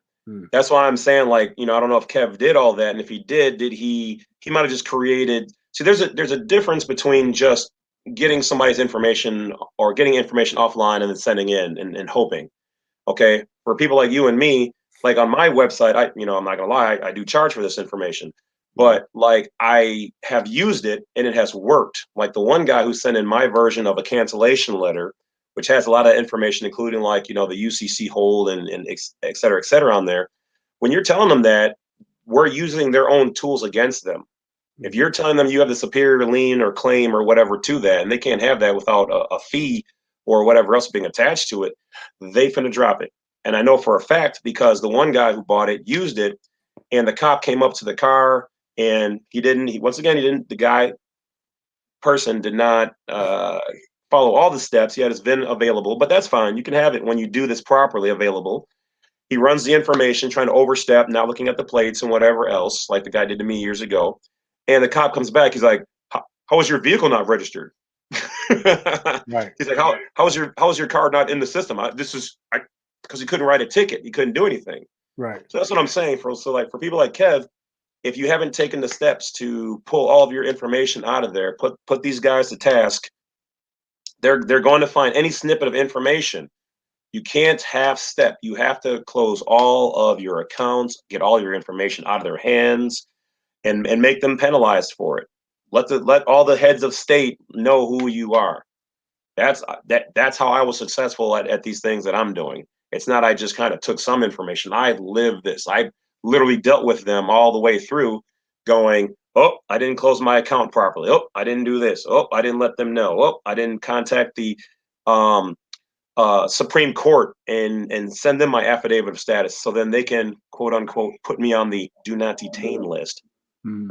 So that's the whole thing. If it's a process, guys, like you've been doing this since you were involved in Admiralty commerce with moments after you were born into this mortal body or this vessel. They were already putting you on the water as a vessel, doing these contracts to you. So it takes time to unravel each and every one of them. You can't do one and then just be like, "Oh, I'm good." Yeah. You got to do it all. Like, with me or A6 or whoever, watch all the videos, study them until you know it as well as we do, then do it. It sounds great. Oh, got my password. I'm right to travel. But you haven't closed all of your contracts. If you start working with a new company to do something, whatever else, but your old company is like, "Yeah, but you owe us 1 million widgets," and you're like, I'm with the new company now. Law is going to bust you down because you have a contract. Like the one girl, I won't mention her name. She was like, "Wolf," she's like, "Do you think I should just close my driver's license and plate and account and all that, or just let it lapse, and then just start doing right to travel?" I was like, "You know better. Close all of it." Because letting it lapse just means that it's in a suspended status and still in their system. And cops will go, "Oh, so you merely forgot to renew." You see what I'm saying? That's how they will play that. Yep. If you're going to do this, you got to be as good as they are. That's why they don't want to bother with people like me. People are like, "Oh, don't they bother you?" Or I was like, "No, because they know I know where to step." Right. I'm not the dangerous one. The dangerous one is the people out there who are learning that there's a way out. Right. Because all the other ones are going to follow you out. Right. They want to keep you in the pen.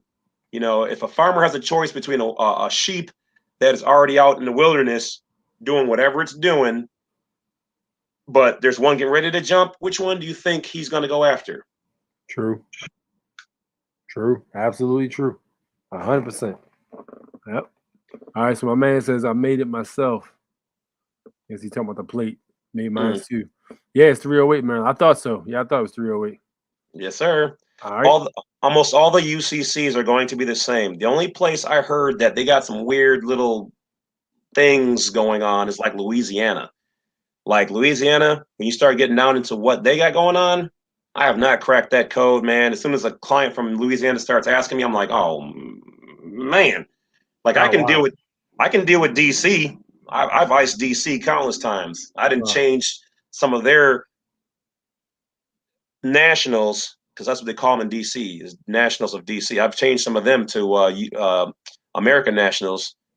Got that. We cracked that code.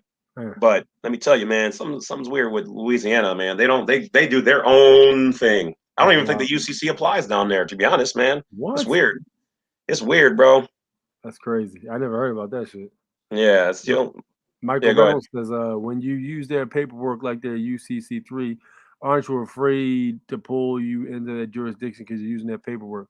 No, because when you do a UCC1, you're basically turning the debtor, which is the all caps name, into a vessel, pretty much a transmitting utility, if you would. And you're separating the legal fiction from the man. So no, it's not at all. As a matter of fact, it really is the opposite, pretty much. It takes you out of that jurisdiction just about. And then when you file your UCC3, you're basically saying that things that have the straw man's name on it pretty much are being submitted for collateral. That's what the whole purpose of the security agreement and all. If you did it right, you're supposed to have a security agreement and a whole bunch of other documents in place. So another thing with that is that when you use certain things like the UCC1, UCC3, UCC 1-308, those are remedies, okay? Those are the remedies where if this is their jurisdiction right here and you're over here, but you don't want to go all the way in, these are your public interfaces that allow you to do commerce or business on the same waterways, but you're not admitting to being in their jurisdiction, okay? So that's what they are. So these are remedies, okay? So, I mean, they do have some stuff that do imply and pull you into their jurisdiction, but everybody is supposed to be able to do business with the public, and that's what they're offering. But there are ways to avoid that. That's why, like, if you use your social security number, that's a registered vessel number, okay, which is also attached to your trust. So you're doing commerce with their numbers on your ship. So you're theirs. You're under their property. Okay, great. But if you go and get a foreign EIN, okay, now you're doing business with your own number in their waters, but not underneath their flag. Precisely. Yep. You explained that perfectly. Yes, sir. They never captured my vessel. I've been naturalized. I mean, you submitted your vessel. So either way, bruh. Got him. Got him. Nah, I'm messing with you. I don't think you superior because they ain't try to jip you from the month off and shit, or from the moment off. They still got you. As soon as you come back and you try to say, "Oh, I'm a foreign national, such and such," they try to treat you like a U.S. citizen anyway. So, yeah, either way, man. Yeah, you just got to learn from your mistakes. The biggest thing they want to do is intimidate you and make you give up. Okay, they want you. They want to wear you out. That's their biggest. The two biggest tactics they have is wearing you out and fear. Okay, we're going to do this. We're going to do that. Blah, blah, blah, blah. Well, if you're going to do that, you just would have done it already. Okay, so they're waiting for your permission. They're waiting for you to give them some implied license. So just learn from your mistakes and see where, you either messed up or you gave them permission. And from your perspective, you might have done everything right. But that's also why A6 and me and other people like us, we make these videos, is you have to go through them and update your paperwork. I used to think my paperwork was icy, bro. I thought I was good. You know what I mean? When I first started doing this and learning from other people, I thought knew all of this stuff. Like, sometimes you have to research, and pay for that consultation or that paperwork, or else do more research on your own. Like every day, I'm in these books. I take notes, watching other people's stuff. You got to get a well-rounded idea of what's going on in order to be successful. Plus, let's say you did everything just perfectly right. Great. Problem is, you still might have a cop out there overstepping who thinks he's Mr. Billy Bad Butt. You know what I mean? And that's when you have to go above them. Go to the chief of police, and make sure he's got all the information and start telling him, hey, if your officer doesn't recognize jurisdiction, okay, then I'm going to start hitting you guys with lawsuits. It's not a threat. This is just something to be known. I'm giving you a legal courtesy. Okay, especially if you think it's the same cop, or if they're starting to bother you, tell them, hey, you guys are harassing, people of color who are exercising right to travel. I'm a U.S. national under 8 U.S.C. 1101 22B, et cetera, et cetera.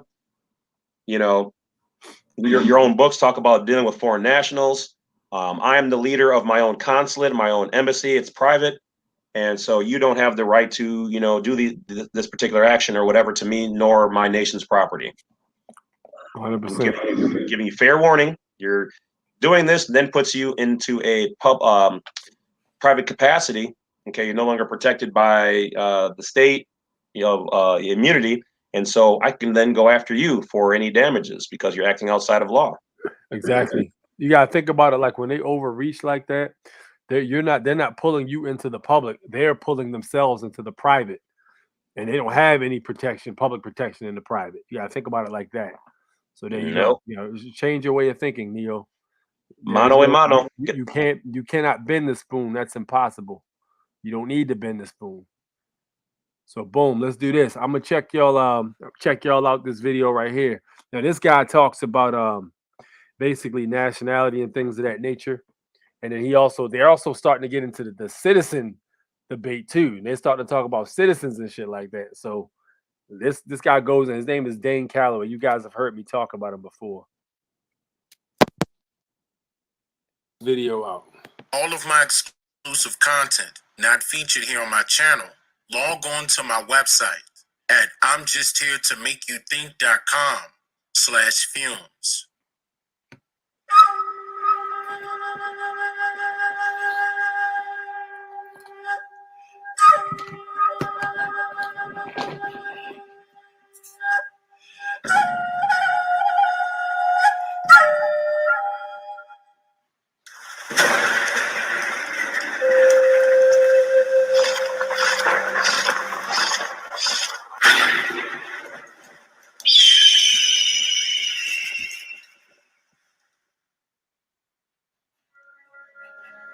But Yeah, no, swap lands everywhere water's located, usually the rivers. Yeah. The lakes and the rivers. But definitely the lakes. Let me say the lakes first. yeah, That's usually where the swamps are located. Like, they try to get rid of the majority of them, or Yes, at least they push do. people away from them. That's mainly what it was. They built around them. and you But know, like, if you go to places in Alabama or Virginia and stuff like that, Mississippi, they still got them. They still got the swamps, Louisiana. Florida, Louisiana. They you still know, got Disney swamps. owns a lot of the swamplands down there in Florida. Disney owns a lot of them. Yeah, Disney and Banks. Banks are on trying to see. This the reason why. This the reason why I'm trying to get as much land as I can, and I'm trying to encourage other people to get land now. Check this out. So she just said Disney had bought up a lot of the property. Interesting fact: Disney actually has ownership of a large majority of the land surrounding Disney World, I believe, or Disneyland, one or whatever one's down in Florida. Disney actually owns that whole entire town. And there's houses that people lived in and stuff like that. They're vacant and all that. And then the stores and stuff like that pretty much are all owned. They basically paying mortgage or whatever to Disney. Disney's actually an ownership of all of that stuff. They've got their own police force. Disney has its own police force down there around that area. And the interesting thing is, there has been a lot of people complaining about child trafficking happening and sexual abuse from children, and they tell the police officers, but guess what? The police officers are on the payroll with the Disney. So you see how far that probably went. Because even if you own a house that's on a piece of property, you don't own the house. You're renting because you're a resident. Even though you got a deed, that's just showing that you're a tenant, not an owner. I mean, until you own that land, that house ain't yours. Because if you die, don't go to your family members. If you die, it's going right back to the bank. The bank. Yes, sir. You're right. Can I ask you this? This is something that I've been wondering about. All right. People with ADHD save Goddamn 10 commercials. hours Hold on. studying with this Chrome extension. But no, by all means. All right, so can the queen still take your, like, if you're on a piece of land that you don't own and you have a house there, can the queen still take that? The government can take it. The government can claim it in whatever they want. Foreclosure. I mean, we see it every day. Taxes. Yeah. They can say that they're confiscating it due to them creating some type of new community or new facility, or they'll try to buy you out if they need to. Basically, they're just trying to buy the spot. So they already got the land. They're just trying to buy that spot, the lot. Actually, they call it a lot. Well, there's a lot of places down in Florida that has happened this year. There's been a lot of people been evicted and sent on their way, and the government has taken that land. And so there's like a lot of homeless right now. That's sad. That's sad as fuck, bro. Yeah, that's eminent domain, the right of government or its agent to expropriate private property for public use with payment of compensation. That's eminent they'll try to pay you. Yeah, they'll try to. They basically trying to pay for your lot, and they'll undercut you. They'll definitely undercut you. They're definitely not going to pay the full price of your house. No, hell no. Yeah, why would they do that? The whole entire thing about them uprooting everybody's nationality and having you guys, or having everybody identify as U.S. citizens, is to basically classify you as a legal fiction and then to uproot you off your property. It was all a game, yo. All to take your shit from you. Yeah, like if your house is if your house is 650,000, they're gonna give you 100,000. See, now I know the government can do that, but I was just trying to see if the queen still had any kind of power plays here in our states, because I know before she did, but I didn't know if she still did, and I haven't really looked into it much. I thought it's still the British law. It's still British law. It's still British rule. Right. I mean, even when you go on the court, that's the British government setup. Yeah, like, that's not ours. Law. That's different, so 100% different language. Now they talking about maritime law. They getting into the whole shebang now. They starting to spill over into stuff we talking about. It's all theirs. That's not ours. They brought that crap over here. Yeah, I mean, it's still there. But, I mean, once people get cognizant of what's going on, then, we can make some changes. All we got to do is knock them out of here. Just like how they were easily penetrated, they can easily be removed because their stay is a temporary stay. The reason why is because if you look at the term resident, that means that's a person in transient status. That means that person has somewhere else to go. Yeah. That's not their original land. So if you're a resident, this is what you're calling yourself when you're saying that you're a citizen. You're saying the same thing. You're saying the exact same thing. A citizen is a resident. Resident is a person in transient status. That means you're there temporarily. That doesn't mean that you're there permanently. And that's what the government set up. And this is the reason why people are not tied to their states. They're tied to estate. Which one is that?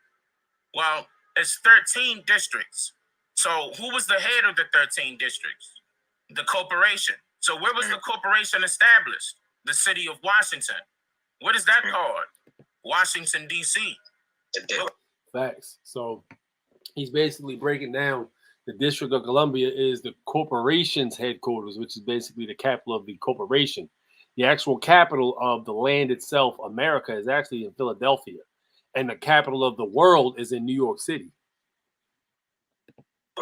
Washington, D.C. is not a state. Right. So anybody that's a citizen, that means that you're stateless. So what does that mean?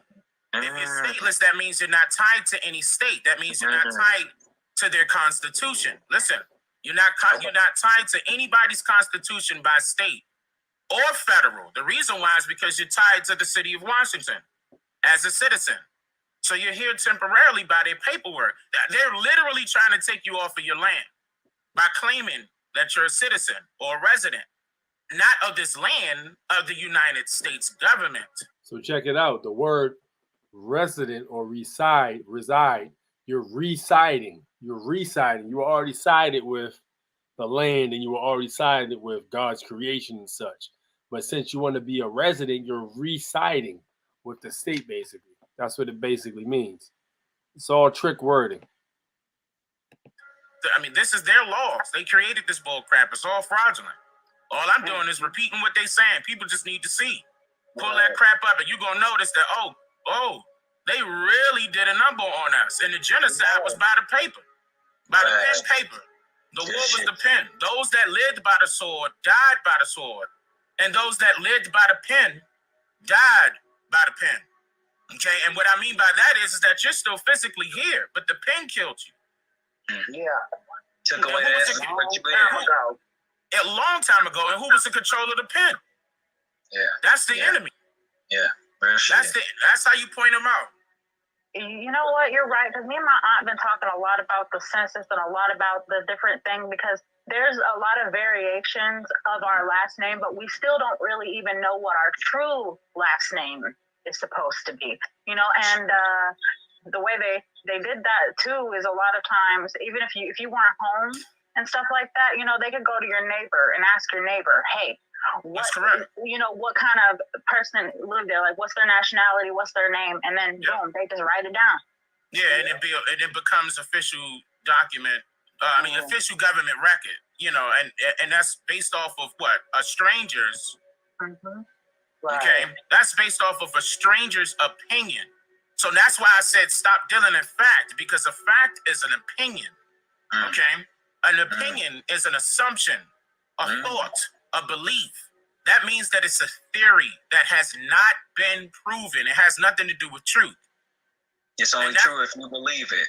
And when people, you know, we listen to a lot of people on these social media sites and we holler fact. The whole time we're just agreeing with somebody else's opinion. That's interesting. I never even considered the word fact. It's basically like a somebody's opinion. Mm-hmm. Yeah, I never even considered that. Sure. We're falling into the same trap the whole time. And we're doing it to ourselves. My whole thing is my whole thing is to get people to think for that reason. Think for yourself again. Don't even take my word for it. Think for yourself. Stop having somebody else do the thinking and talking for you. Yep. Otherwise, you're going to fall into a deeper hole that you're in right now. Straight up. And we still allowing this guy, problem after problem after problem. We can knock this out the park by simplifying where this problem is stemming from. It's the government. Hands down. Now, if we had way more control over the government, like how they claim, this is how you know we, the people, wasn't referring to us as the people. Because if we did have power, we could override a lot of the stuff that's going on that we know is wrong. Police brutality, environmental racism. We could knock this out the park real easy. This could be taken care of. But no, they're going to still allow foreigners to come in here, and look at how many millions they get for doing nothing, okay? Still right now. These Afghanistan's coming over here. They opened up the borders. Whole rack of foreigners coming over here and getting paid. They just shipped out $500 million from the Biden administration to pay these Afghans to come over here. 8 planes full of people? The cargo planes, too. By cargo planes, cargo ships. This been happening for years. Facts. It's been going on, man. When you see all the Haitians over there at the supposed to be over there at the Texas border and such, if you look geographically where Haiti is compared to where Texas is, it would be way more convenient to just go to Miami, southern Florida. I know a bunch of Cubans and Haitians down in southern Florida, and those places basically touch each other, and they're right, like, literally across the water from Florida. It'd be much more convenient to just go to Miami. So you gotta ask yourself, how the hell did they get all the way over there? And the answer is very simple. They being dropped off out that bitch. And guess who's doing it? Same people who's dropping off the Middle Eastern people. See, one of the things is people are not looking at this in the proper context. You have to look at this as this is a corporation. They're doing a business deal. And if you're importing people, well, change the word people to product. Okay. Once you understand they're importing product, if let's say each one of them it cost, I don't know, $100K for each person out of that 500 mil that they're bringing over here, just as an example, which is one of the reasons why I'm going to make the video. How much are you worth? Part 2. This is what I'm talking about, is because that's an investment for that 100K that they spend on each person. Okay, we already know that let's just say our $1 million a year write-off. Okay, so right there, they're turning $100K into a bare minimum of $1 million per person. Average person is going to get what, $50,000 to $100,000 for their bond, for their birth certificate. Okay, so now they're worth 1.1 million, something like that, off that 100K. You know what I mean? Over their lifetime, how much money they're going to put into the system via their taxes? Okay, let's just say 30,000, 20,000 a year over what, 40 years, 50 years? Come on, man, it's money. They're doing a business deal. That's all it is, man. All of it. I'll go as far as to say that even when since they're importing them over, they might even be hoping a lot of them vote for Democrat to keep the farce going, because people are starting to wake up to the situation that both of these parties are dirty as fuck. But if you have a situation where Biden is writing these motherfuckers money and shit like that, they don't see it as Democrats are dirty as fuck. They see it as Biden gave us all this money when we came over for nothing. That's what they see it as. And as a result, that's going to buy. He's buying their loyalty. They actually imported a whole bunch of Somalians back when people were complaining about Somalians coming over. They imported a whole bunch of them in what the hell? I think it was Minnesota or something like that. I think it was a bunch of Somalians got over there or whatever. It's a whole bunch of them. Well, and keep in mind that really, whether you want to vote red or blue, Republican or Democrat, it's two heads of the same snake. Mm-hmm. All it is a whole bunch of wealthy cats that are operating out of DC. Okay. That some of them want to screw the people more, and some of the people want to screw the people less, but they're all still making money for the same snake. Yeah. You see what I'm saying? Both heads on the same snake are eaten. Then what is it? Sun Tzu's The Art of War. They're dividing the masses, because when you have a superior enemy, not that we're non-belligerent, non-combatants, but when you have a superior power, you divide them and make them fight amongst themselves, leave them weak, sick, and confused. And then you swoop in with the illusion of two different choices to divide the masses. But when the snake digests the food, it all still goes back to the body. Facts. And what you have to ask yourself is whose snake is it? Exactly. Again, the reason they trying to keep the whole thing going is to perpetuate the confusion. So if they vote Democrat, we're saying, well, they imported all these other people, because people are starting to wake up again. So if they're saying, well, they imported all these Haitians and all these other people over here, and they voting Democrat, that's what's wrong. The Democrats are important, now then it becomes Democrats is importing too many people over here now, and it's an endless cycle, bro. It's entertainment. They're providing a show. Are you not entertained? Facts. Yep. If you're going to watch the show, I mean, Caesar said, if you can control the masses with entertainment, you can control the people. Yep. You keep them entertained. All this stuff, Hollywood, the rap artists doing this crazy stuff. I'm dressing like a girl and this and that. Yep. Everybody should be looked at as independent, and the whole and obviously I love the women, but the whole women movement that they're overdoing in certain aspects. Mm-hmm. It's all entertainment. And if you're watching the show, like me, I don't vote for, either side. People are like, oh, well, you need to do this, and you're not. It's not our government. Okay. They're operating a corporation out of Washington, D.C. I pay attention to what I got to do here for me and mine, and that's what I do. Right. And when the American people wake up, enough of us, and start going, okay, you know what? We are going to remove this, or we're going to change this, or we're going to, whatever it is. I'm on board. Right. Exactly. I'm a minute man. I'm waiting to go. Facts. But at the same time, until people until they put down the remote control, and by that I mean their cell phone plugged into the entertainment, and actually get to know what's going on. Like Morpheus said in the Matrix, to Neo. I mean, like you were playing earlier, anybody can be one of these agents. Okay, and if you're not with us, then you're looked at as basically one of their soldiers. I've had people tell me, "Oh, that stuff's crazy," and that can't be true when they've never looked up any of this stuff. Yep. And it's right there. They're not hiding it. I mean, there's stuff they hide, but they can't hide all of it. They don't have to hide it. People are so endlessly dependent on the Matrix; they'll fight to keep that shit in place. Exactly. Well said. You know what I mean? If people have the choice between flipping the remote control and reading a book about all of this in front of them, they're going to pick up that remote and kick their feet back because they're so tired from working. Well, how about this? Revocation of election. stop paying taxes. You know what I mean? Like, learn these things. Like, you're tired because you're paying them all your money. Right. A third of your entire life is going towards them, and taxes are a gift, you know, to the state, their state. So I don't know. People just have to wake up, but you can't wake them up. They have to want to wake up on their They own. gotta want it. Somebody asked me that earlier. They gotta want it. When somebody come and ask you, you know, what do you think about this? And then you can throw a little breadcrumb in there. Mm-hmm. You know, if they see your tag, yo, how you do that? How can I do that? Damn, oh, you want to do that, huh? Mm-hmm. You know, let me drop some more of this stuff. They have not stopped this. This is not brand new. What they're doing right now, talking about something, they opening and Say closing it again. Oh no, I'd say none. Oh, the borders. They've been letting foreigners in here ever since the And they 1800s. come over here and get rich. And they come over here and get land allotted to them. They get specialized benefits by way of the federal government, which includes money. This has been happening. They always set funds to the side in order to make the numbers look good on the census by manipulating them.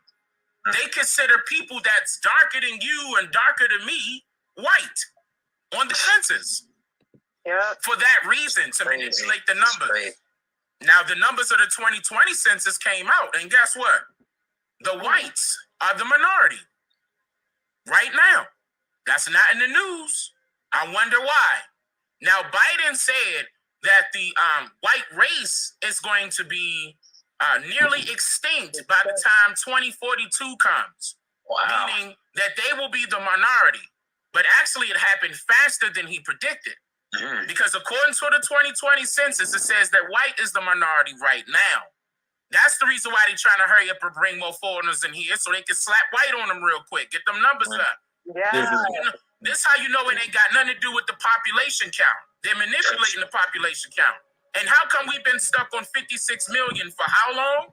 As far as so-called black people, we've been stuck on that same number for years.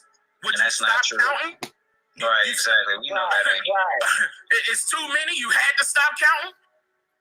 That was one of the reasons why when that Stop Asian Hate thing came out, because they wanted to prepare people for that. You know what I'm saying? Like, yeah, Asian people are going to be considered white in this country. They're trying to welcome them to the group. You know, like, and the biggest fear, and that's why I keep saying that they came up with that term white, like stop calling yourselves white, because y'all are just playing into it. Because whenever you call yourself white, you know, you're taking away from, first off, your actual lineage. Like, say you're Italian, Irish, whatever. You know what I'm saying? They came up with the group of being white so that they wouldn't be the minority. It's a social construct. The terms white and the terms black is a social construct. It has nothing to do with skin complexion. Right. If you're considered white by the census, you will get treated with the best respect and have a lot of privileges by the government. If you're black, you're dead to the government. All right. That's crazy. That's what it is. Yeah. Civil status. That's why you had a lot of people, you know, even like black people going and getting in interracial relationships and then trying to have a light-skinned baby and then sending their baby away to live with a white family so that they can try to have a better life. Or in certain cases, I've seen it to a point where some so-called white families would allow so-called black people to be in their families to keep that bloodline afloat because they are a dying breed. And I'm not trying to be funny. If you look at the records, they're not reproducing like we are. In fact, ours is 10 to 1 compared to them. 10 to 1. That study has come out now. So they are dying off, and that's not a joke. No, they say they got a recessive gene. Oh, I'm sorry. Go ahead. I thought you were finished for a minute. Go ahead. No, I was just going to say that they, got like a recessive gene or something like that in them that's like, what I'm saying, causing them to not be able to reproduce as rapidly as us or something like that. But I did not mean to cut you off. Go ahead. They do. It is something dealing with their genes. But at this point, it's too late. Whatever they were trying to do, it's too late. Yeah. Now their numbers are way too low. So they're slapping that white status confuse on everyone, to confuse the people to think that these people are actually of pale skin, and they're not. It doesn't. That's why I'm saying white has nothing to do with your skin complexion. Even the people that's considered white, not white. There's a form that I literally had here somewhere. Do you know what form I'm talking about? Which talked about the difference between white and black. When you look it up, the difference for white meant like what is it? Eastern Africa or something like that. Eastern Africa or Middle Eastern. Do you remember what I'm talking about?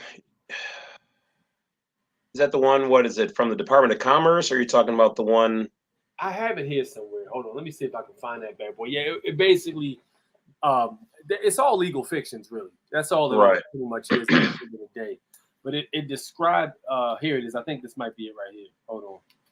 This is U.S. Office of Personnel Management, and it has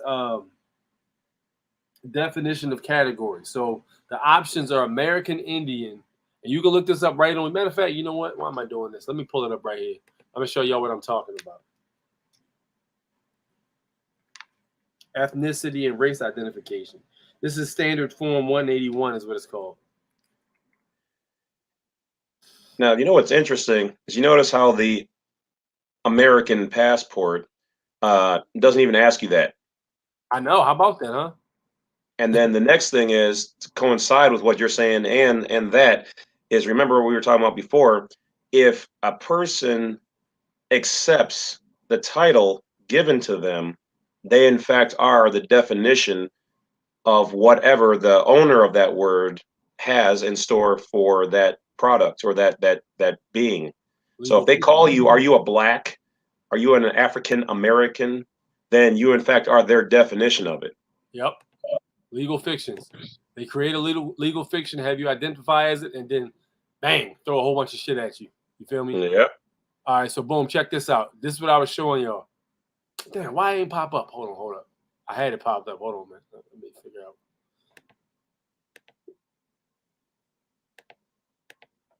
I had it popped up. Hold on. I got it right here. Here it is. All right, check this out. You see all this right here, ethnicity and race identification, right? Now we all yelling, "I'm black and I'm proud. I'm a white man. I'm Native American, such and such." Now check this shit out. So boom, it says right here. If you fill this out, you can check any one of these off when you print it up. American Indian or Alaska Native, a person having origins in any of the original peoples of North and South America, including Central America, and who remains tribal affiliation or community attachment. Asian, a person having origins in any of the original peoples of the Far East, Southeast Asia, or the Indian subcontinent, including, for example, Cambodia, China, India, Japan, Korea, Malaysia, Pakistan, the Philippine Islands, Thailand, and Vietnam. Now check this out. Black African American, a person having origins in any of the black racial groups of Africa. Now check this out. And it says Native, Hawaiian, or other Pacific Islander, a person having origins in any of the original peoples of Hawaii, Guam, Samoa, or other Pacific Islanders. This is where it gets weird. White, a person having origins in any of the original peoples of Europe, Middle East, or North Africa. Wait a minute. Hold on. I thought it was the Caucasians. Right. No, it's not. That's what they labeling all these people white because they're coming from the Middle East. So they're bringing them over here. And this is their definition right here. Not my words. This is their words. They bringing them over here and they classifying them as white. The way they can keep that whole white versus black bullshit going. It's the whole. And in reality, the people, the average person who would call themselves the legal fiction black would look at them and call them black. But literally, on them forms they print out or they fill out with the government, they calling themselves white. A lot of them Cubans are doing the same thing, but it's not. It's got nothing to do with your skin color. This shit is all legal fictions. You got to know how the game is played, bro. Well, too. Also, I mean, it says each one of them a person. Well, what's the legal definition of a legal person? Bang, there you go. The devil's in the details. If you're not, see, a lot of people they're just reading and they think that they have an understanding of what they're reading, like they're comprehending, and they're really not. First of all, let's just break it down to brass tacks, as they say. Everything that you think you know was taught by the people who want to keep you enslaved. Facts. Wow. Facts. So you go from there, and then you think you understand what the word person means, but you've never looked it up in Black Law's dictionary, especially the old versions of it in Black Law's dictionary. Okay. And that's what they're using. I mean, hell, you can even just go with the modern version of it. You know what I mean? And still yet, you are agreeing that you are a person. Mm-hmm. So you're agreeing that you're a legal fiction, and then you're agreeing that legal fiction came from one of these areas. There you go. That's it right there. They trip you up with the person and have you distracted by the flag. They basically pointing to the moon, but you looking at the finger. You feel me? Bruce Lee, yes, sir. Bruce Lee joint. You feel me? Yep. Well, and then so let's back up to American Native or Indian. Yeah. Sure, okay. Sure. Well, here's my thought, and this was told to me by, well, let's just say he's somewhere up here. This particular person told me, well, why aren't you a Native American? And I was like, what do you mean? He was like, well, weren't you born in the North American continent? I mean, United States of America, any of these states is North America, right? Native Americans are born. I mean, it said over there, right? Born in Native American. And then it said what? Either of a tribal affiliation or community. Well, my family is my own community. And so if we agree that we are Native Americans, we're Native Americans. So I would check the Native American box. You got to I got questions. Hold on. We behind in the comments. Hold on. All right. Yeah, hit it up. We falling behind. Let me catch up. Hold up. All right. We got Tony Cooper. What up, Tony? My bad. I just saw this, yo. Michael Reynolds, I saw that. I actually did see this earlier. No, we haven't. We interesting story about that in case you haven't seen it, but no, we don't do any groups as of right now. Listen to brother Dane Calloway. That's what we talking about right now. Dane Calloway. Yep, that's the man. Everything teaches about history is in reverse. Yep, Minnesota is correct because I knew a bunch of them. He talking about the Somalians from Minnesota. They all went. Yes, sir. That one. Remember the one police officer that he was a Somali and he actually joined the police force and he shot that lady who was quote unquote white. He shot the lady and they were basically saying it was back to blue until he shot the lady. Then it turned into a racial thing because he was quote unquote black and he shot a quote unquote white lady. Right. And it was a big thing like, whoa, hey, y'all say black to blue, but this time y'all not saying black to blue. So y'all, dude, right? You're already knowing. Yeah, it's they love that shit. You know, they love that shit. So, boom, I'm trying to be an American national and still drive trucks. Y'all know the process, and I'm not trying to pay taxes. I don't want to veer too far of what we're talking about right now. You might want to email me on that. Dane Calloway is my guy. I listen to him all the time. The dude's genius. It is Dane Calloway, Kevin. I know you've been asking. Dane Calloway is the answer. So do you file the form? No, I don't. I didn't file the form, but the information on it was very, very interesting, I thought. And if so, do you select white? I don't select any of them. When I went to Texas and applied for the arm pretty much, and they had those same options on there, I wrote in a different option and checked that bitch because you ain't going to force me to identify as any person or legal fiction. So I basically wrote in my own shit in there and checked it. And then they It didn't even have an other option. Sometimes they try to get you. It didn't even have a damn other option on that bad boy. So I said, well, fuck it. I'll just make one and check the bitch. Right. Hey, remember, they've always told us that we don't have to use their forms and we can always add our own. We can always create our own forms. Exactly. That's what I did. So, I mean, he was trying to put it through like that. He didn't have a problem with that shit. You don't have to stay inside the lines with stuff like that, man. You can get creative. It's commerce. What is this channel? If you ask me that one more time, Kevin, Dane Calloway, bro. Wow, disregard my question. My bad, bro. We've been running behind. Sorry about that, but I hope we got to your question. Exactly. We're the originals. Yes, sir. The originals. That's the right box to check. Make your own box and check that. I checked in Nanticoke. Put that shit in. And I checked that shit. So, boom, we ain't no person. I'm a man. Nanticoke man. So let's get back to the video. Right. Okay. So it's done by design. That's to keep the people separate. While another group of people are dying off right now. That's a dying dropping off a cliff, basically. Hey, can I say this one thing real quick? Can y'all hear me? Yeah, we can. That brother that was just speaking is right in exact. I kid you not. On the Bible, your Torah, go talk to Imam, whatever. There's an African that worked at my job talking about pitch black, straight from the continent. One day, we were all working, so-called black people. He said, man, you see y'all lazy. I like y'all though, but you lazy. Black no good. Me, I'm white. I said, what you mean by that? He said, don't worry about it. Wow. Yeah, Just like that, huh? The Africans are coming over here being labeled as white. Africans, Arabians, Egyptians, you name it. They coming over here and they're being labeled as white on the census. It's a social thing, not a color. Okay. It's a social construct. They're not a Ain't got nothing to do with color, bro. The people still thinking about color of skin. I feel bad because they mean well, but they are so misguided. It's terrible, yo. You feel me? allowing us to look at the bigger picture. Yeah, right. It's Okay. the Wizard of Oz. They putting up a big illusion on us. They told you to go back to Africa to make it seem in the 50s and the 60s to make it seem as if you came from there when they came from there. But they needed time. They needed time to hurry up and hide some of these records to make it inaccessible to you during that time period. So now, and then 30 years later, the internet came, okay, and now all this information is out there. So it's still not easily accessible, but it is out there. You could find out this information. They know what's going on. People are waking up. People are waking up, and look, I'm trying to tell you, it's going to happen one way or another. No matter who likes it or not, change is coming. Get ready. It's inevitable for sure. Facts. Play with the numbers all you want, but the inevitable is coming. If you look at all the stuff that's happening, Wolf, man, everything they doing is a last ditch effort. They're panicking, yo.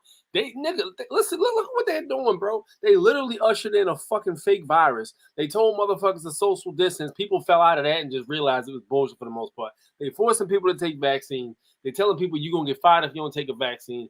They ushering in all these people from different areas. They're doing all this shit all within the course of 2 years, bro. This is a last ditch effort. I'm telling you, bro. Like, people were saying the United States corporation is still standing. I wouldn't be surprised if that shit fell down already. And they trying desperately to stay in control somehow. You feel me? Man, they threw everything they had but the kitchen sink. The only thing next big on the table is going to be when they introduce the alien agenda. You know what I mean? Blue Beam. That's the last. That's going to be. That's the trump card right there. Because everything else, man, they did coin shortage, murder hornets, the mail fraud. Bro, we in our entire lifetime we have never seen this many. Let me say, recently, all these emergencies and things they've come up with and that have happened within the course of our lifetime were like maybe one a year or every 2 years, but we didn't have like 10 in 2 years, major ones. Right. You know, so yeah, they're scrambling because they know they're not the big boys on the block anymore, for one, right. And two, their power grab, because they were like, haha, we'll never let go of this power, and the world is waking up. The consciousness is waking up. People's frequencies are increasing, and so this can't be stopped. They do not have the power to stop what's rolling downhill. Yep. And they said the Mayans predicted the Great Awakening as such, and they said that 2012 was supposed to be the end of the world. And the word on the street was, if you calculate the times between the leap years and all the set your clocks, this and that, and all that other bullshit, the stuff that happened, if you deduct the amount of time, we were actually in 2012 and 2020. And they were saying it was the end of an era, and the end of the era was their reign. And it was a birth of a new conscience, a whole new era now, yo. This is the era where people like us, me and Wolf, and people like Dane Calloway and all of us, and we're basically the ones who are pretty much at the forefront pushing the knowledge. It's the age of wisdom and teaching, man. It's the age of knowing. All that ignorance and stuff, that's in the past, bro. That shit's done, yo. And they're struggling to try to hold on, but they've done so much negative shit. they pretty much crossed the universe. If you see what's happening to these people that go in court and try to fight these unconstitutional laws and shit like that, they get railroaded, they running people over, they ignoring you when you talk, all that stuff, and they doing this to everybody. The prison system's been fucked up for a long time. The police they have like a goddamn union. They can openly fly that back the blue flag with the blue line, which is clearly a fucking violation. You're not even supposed to desecrate the American wartime flag. You're not even supposed to desecrate it at all. But they clearly get away with doing that all the time. You know what I mean? And all this deception and shit. This shit is coming to a head, yo. The universe will let you get away with so much shit, but when it comes back, it's going to slam the shit out of you. And that's what's happening. That's what you're witnessing. The scales always have to balance, and the universe will continue to exist. It will balance itself out. You cannot offset it. They learn the hard way though, and their ancestors going to fucking suffer for it too. All the shit they doing, their ancestors is going to suffer. So tides is going to be turned. And this guy has a crispy shaker. Give me one of those. I never did ask you this question, Dick. Why did the Pope go and kiss that black African guy's feet? Tradition. Or is that a tradition? They do that in the Bible, man. They do that in the Bible. Mm-hmm. They kiss the feet and they do the foot washings and stuff like that to basically humble themselves or whatever beneath the, humble themselves. It's a humility thing because, people, that's your feet. You walk on that. Your feet are dirty. They clean the dust off, basically. It's a ritual. It's showing purity. What happens is you got to understand the majority of these religious beliefs eliminated the woman out of their demographics of what they follow a line to or what they traditionally believe in. To simplify things, they eliminated the woman, so they look at the man as the man and the woman. I'm gonna say this again. They eliminated the woman, so they could look at the man as the man and the woman. Mm-hmm. That's not procreation. Yeah. What's the opposite? What's the opposite of procreation? Yeah. Religion. Religion. Yeah, you simplified it. I was gonna say stuff else, but yeah, that's about spot on. Because you can't reproduce man on man. You can only reproduce man on woman. Unless it's been done in a lab. Unless it's been done in a lab. And that's not natural. Exactly. Yeah. That's why they don't want to hold the woman up. Because the woman has a lot more power than these men. Yeah. Right. Now they're calling us birthers and chest feeders. Wait. If it's FU 7, 8, 9, 10, the C3PO community. It's like now they're eliminating the woman straight up. They call themselves being inclusive, but they just getting rid of us. We are birthers. The only thing, like I'm I'm a always, mother. I'm a mother. I brought life onto this earth. I'm a birther now and a chest feeder. No, I said they did this years ago. This was already in. They call them women birthers and chest feeders? That's some weird what, bro? Trying to take away those identities, just like some, what was it on? They're trying to masculinate the women, and they're trying to make the women turn the women into men and men into women. I got you. Yeah, that's wild. I didn't even know that. That's crazy. Because remember, I was going to say, remember that everything, not to get biblical or anything, but remember everything in the universe, or if you want to say God, has that natural law and order. Mm-hmm. So everything they do goes against it, twists it, reverse it, flips it, or rearranges it. Right. Just like the system that we're dealing with now, in the natural way of things, it's a certificate of live birth, but in order to show there's a difference and to flip it on its head, it's a birth certificate. So yeah, everything that these people do, light to dark, is they reverse it. Agreed, 100. Just beliefs. I'm talking about. Oh, by the way, let me drop this. We got my man Consultant in here. Get TC in here. Yeah, I'm gonna drop the link on Consultant in case he want to hop in while we watching this video. I'm pretty sure he got some good stuff to drop on it because he knows about this whole, thing with the nationality and stuff, and people claiming to be U.S. citizens, and people also claiming to be black and all that stuff like that. So there you go. That's on you. That's on you. You want to jump in? I'm gonna go back to it. About before it even came to these shores, that's how it was. They don't hold up the woman like how she should be. In fact, they have eliminated the woman. Religion is about holding women hostage, just like marriage. It's a bondage. Listen to me. Religion is about holding women hostage. It's a bondage, just like marriage. They're making the women slaves. Like, for example, in certain denominations of Christianity, they hold up Jesus as somebody that you should worship, right? Mm-hmm. But they don't give the credit to his mother for birthing him. Exactly. That's so. Oh, thank you for saying that, bro. Real talk. I always wondered, like, if it was the Holy Spirit supposed to be like the representation of the female, the negative energy. Because I always thought, like, okay, you got the Father, the Son, and the Holy Spirit, but they never really acknowledged that the Holy Spirit was female. Right. I'm like, so how does this all work? Like, did he? Real talk. Thank you. Yeah, it is. Wow. The Father, the Son, and some religions, they gonna make up excuses about where man came from. Yeah. Some of them say, some of them say the rib cage. Some of them. Should I keep going? Should I keep going? Right. But reality is, or every single one of us came from mom. Yes. That's reality. Did you know there is a natural way to regrow teeth and gums that only 3% of the population even knows about? Right. Exactly. That's why it never made sense, because I'm like, all right, if we came out of rib, we'd still be coming out of ribs. What's going on? Why is the monkeys still around here? They was still stupid at the time. She said, if we came out of rib, we would still be coming out of ribs. That's just like the old school argument. If man evolved from monkeys and apes, then why are there still monkeys and apes? Yes, that's just funny to me. Bars though.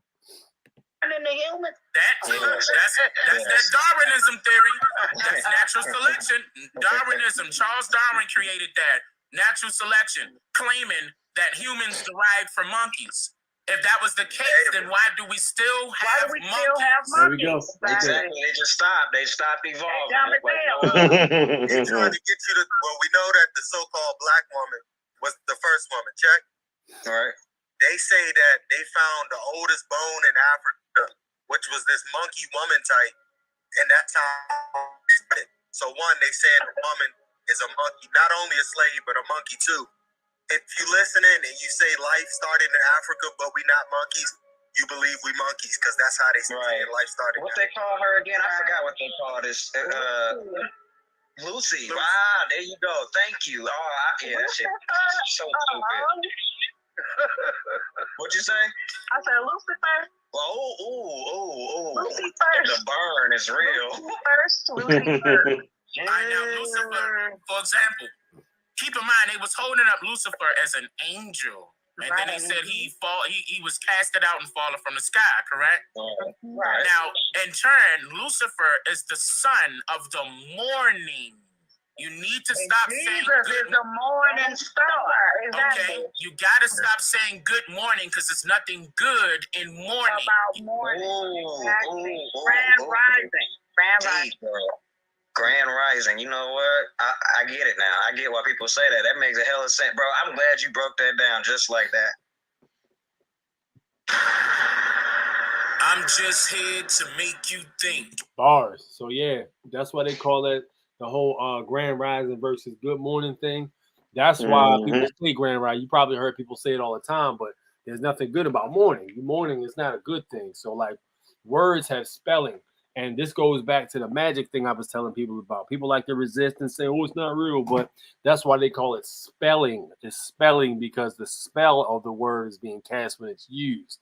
So you have to be very careful with words you use in day-to-day conversations, because those little meanings that you're not paying attention to could subconsciously be affecting you.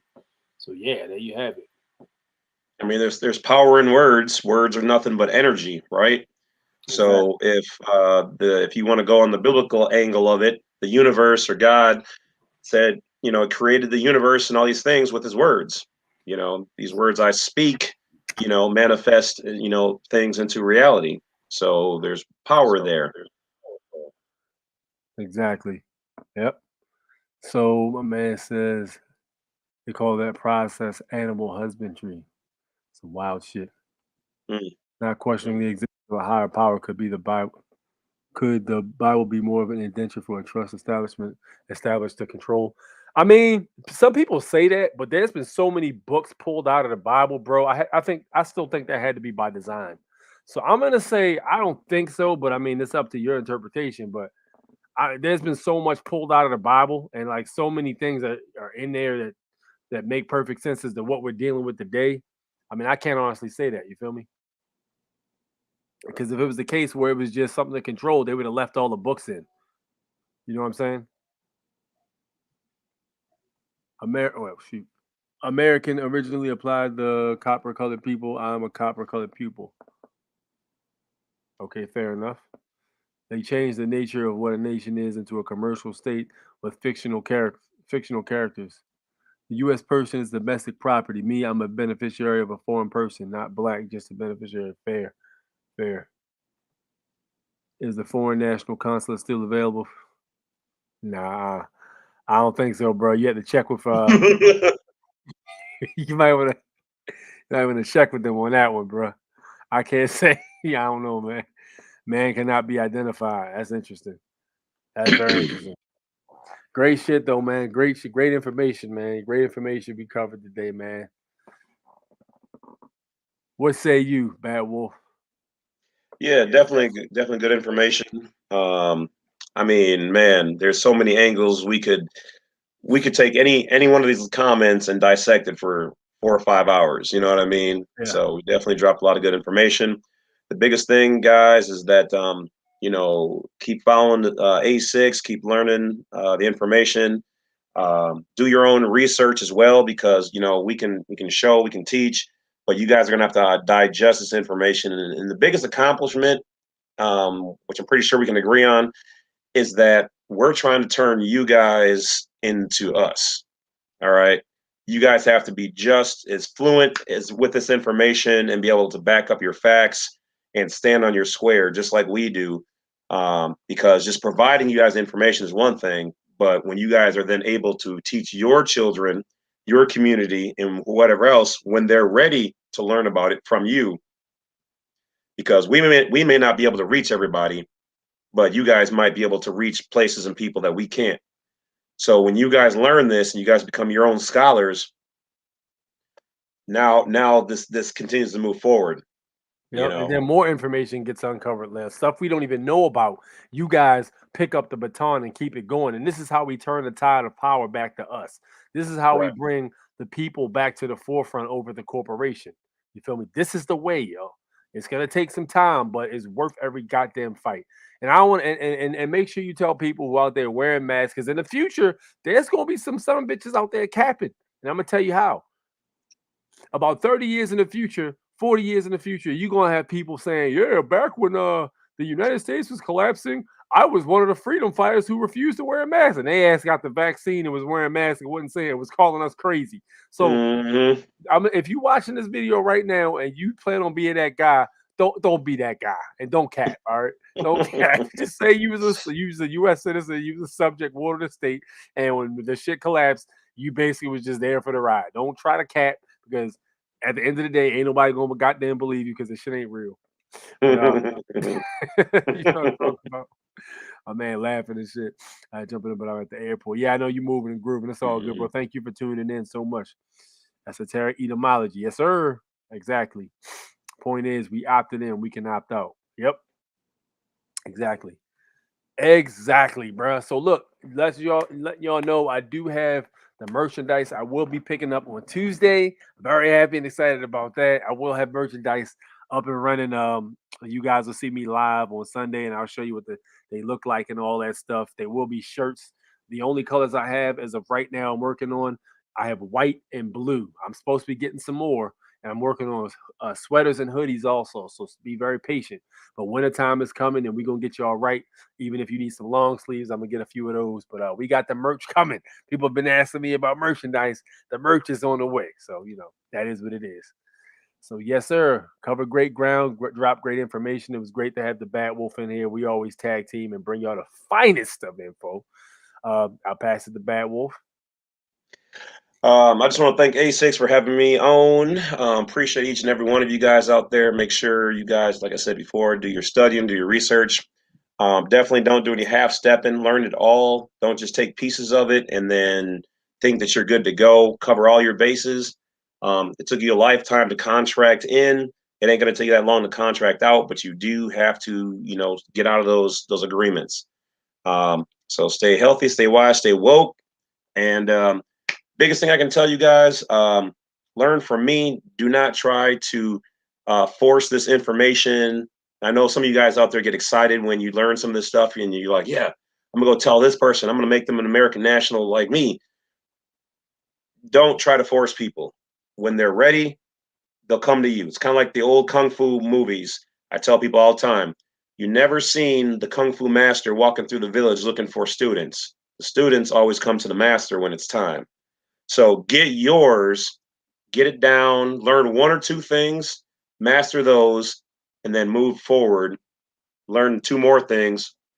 And when people are ready, let them come to you. It may not be today, it may not be tomorrow, but eventually when they start seeing you move, they're gonna be like, well, when you move, I move. they're gonna get with you and get like me. So take care of yourselves, stay healthy out there, and just keep that thirst for knowledge going. So I'm going to toss it back over to A6. I'm out. Yes, sir. Again, it is the foreign national born natural A6 dropping big bars on you, man. And I will see you guys next Sunday. Peace.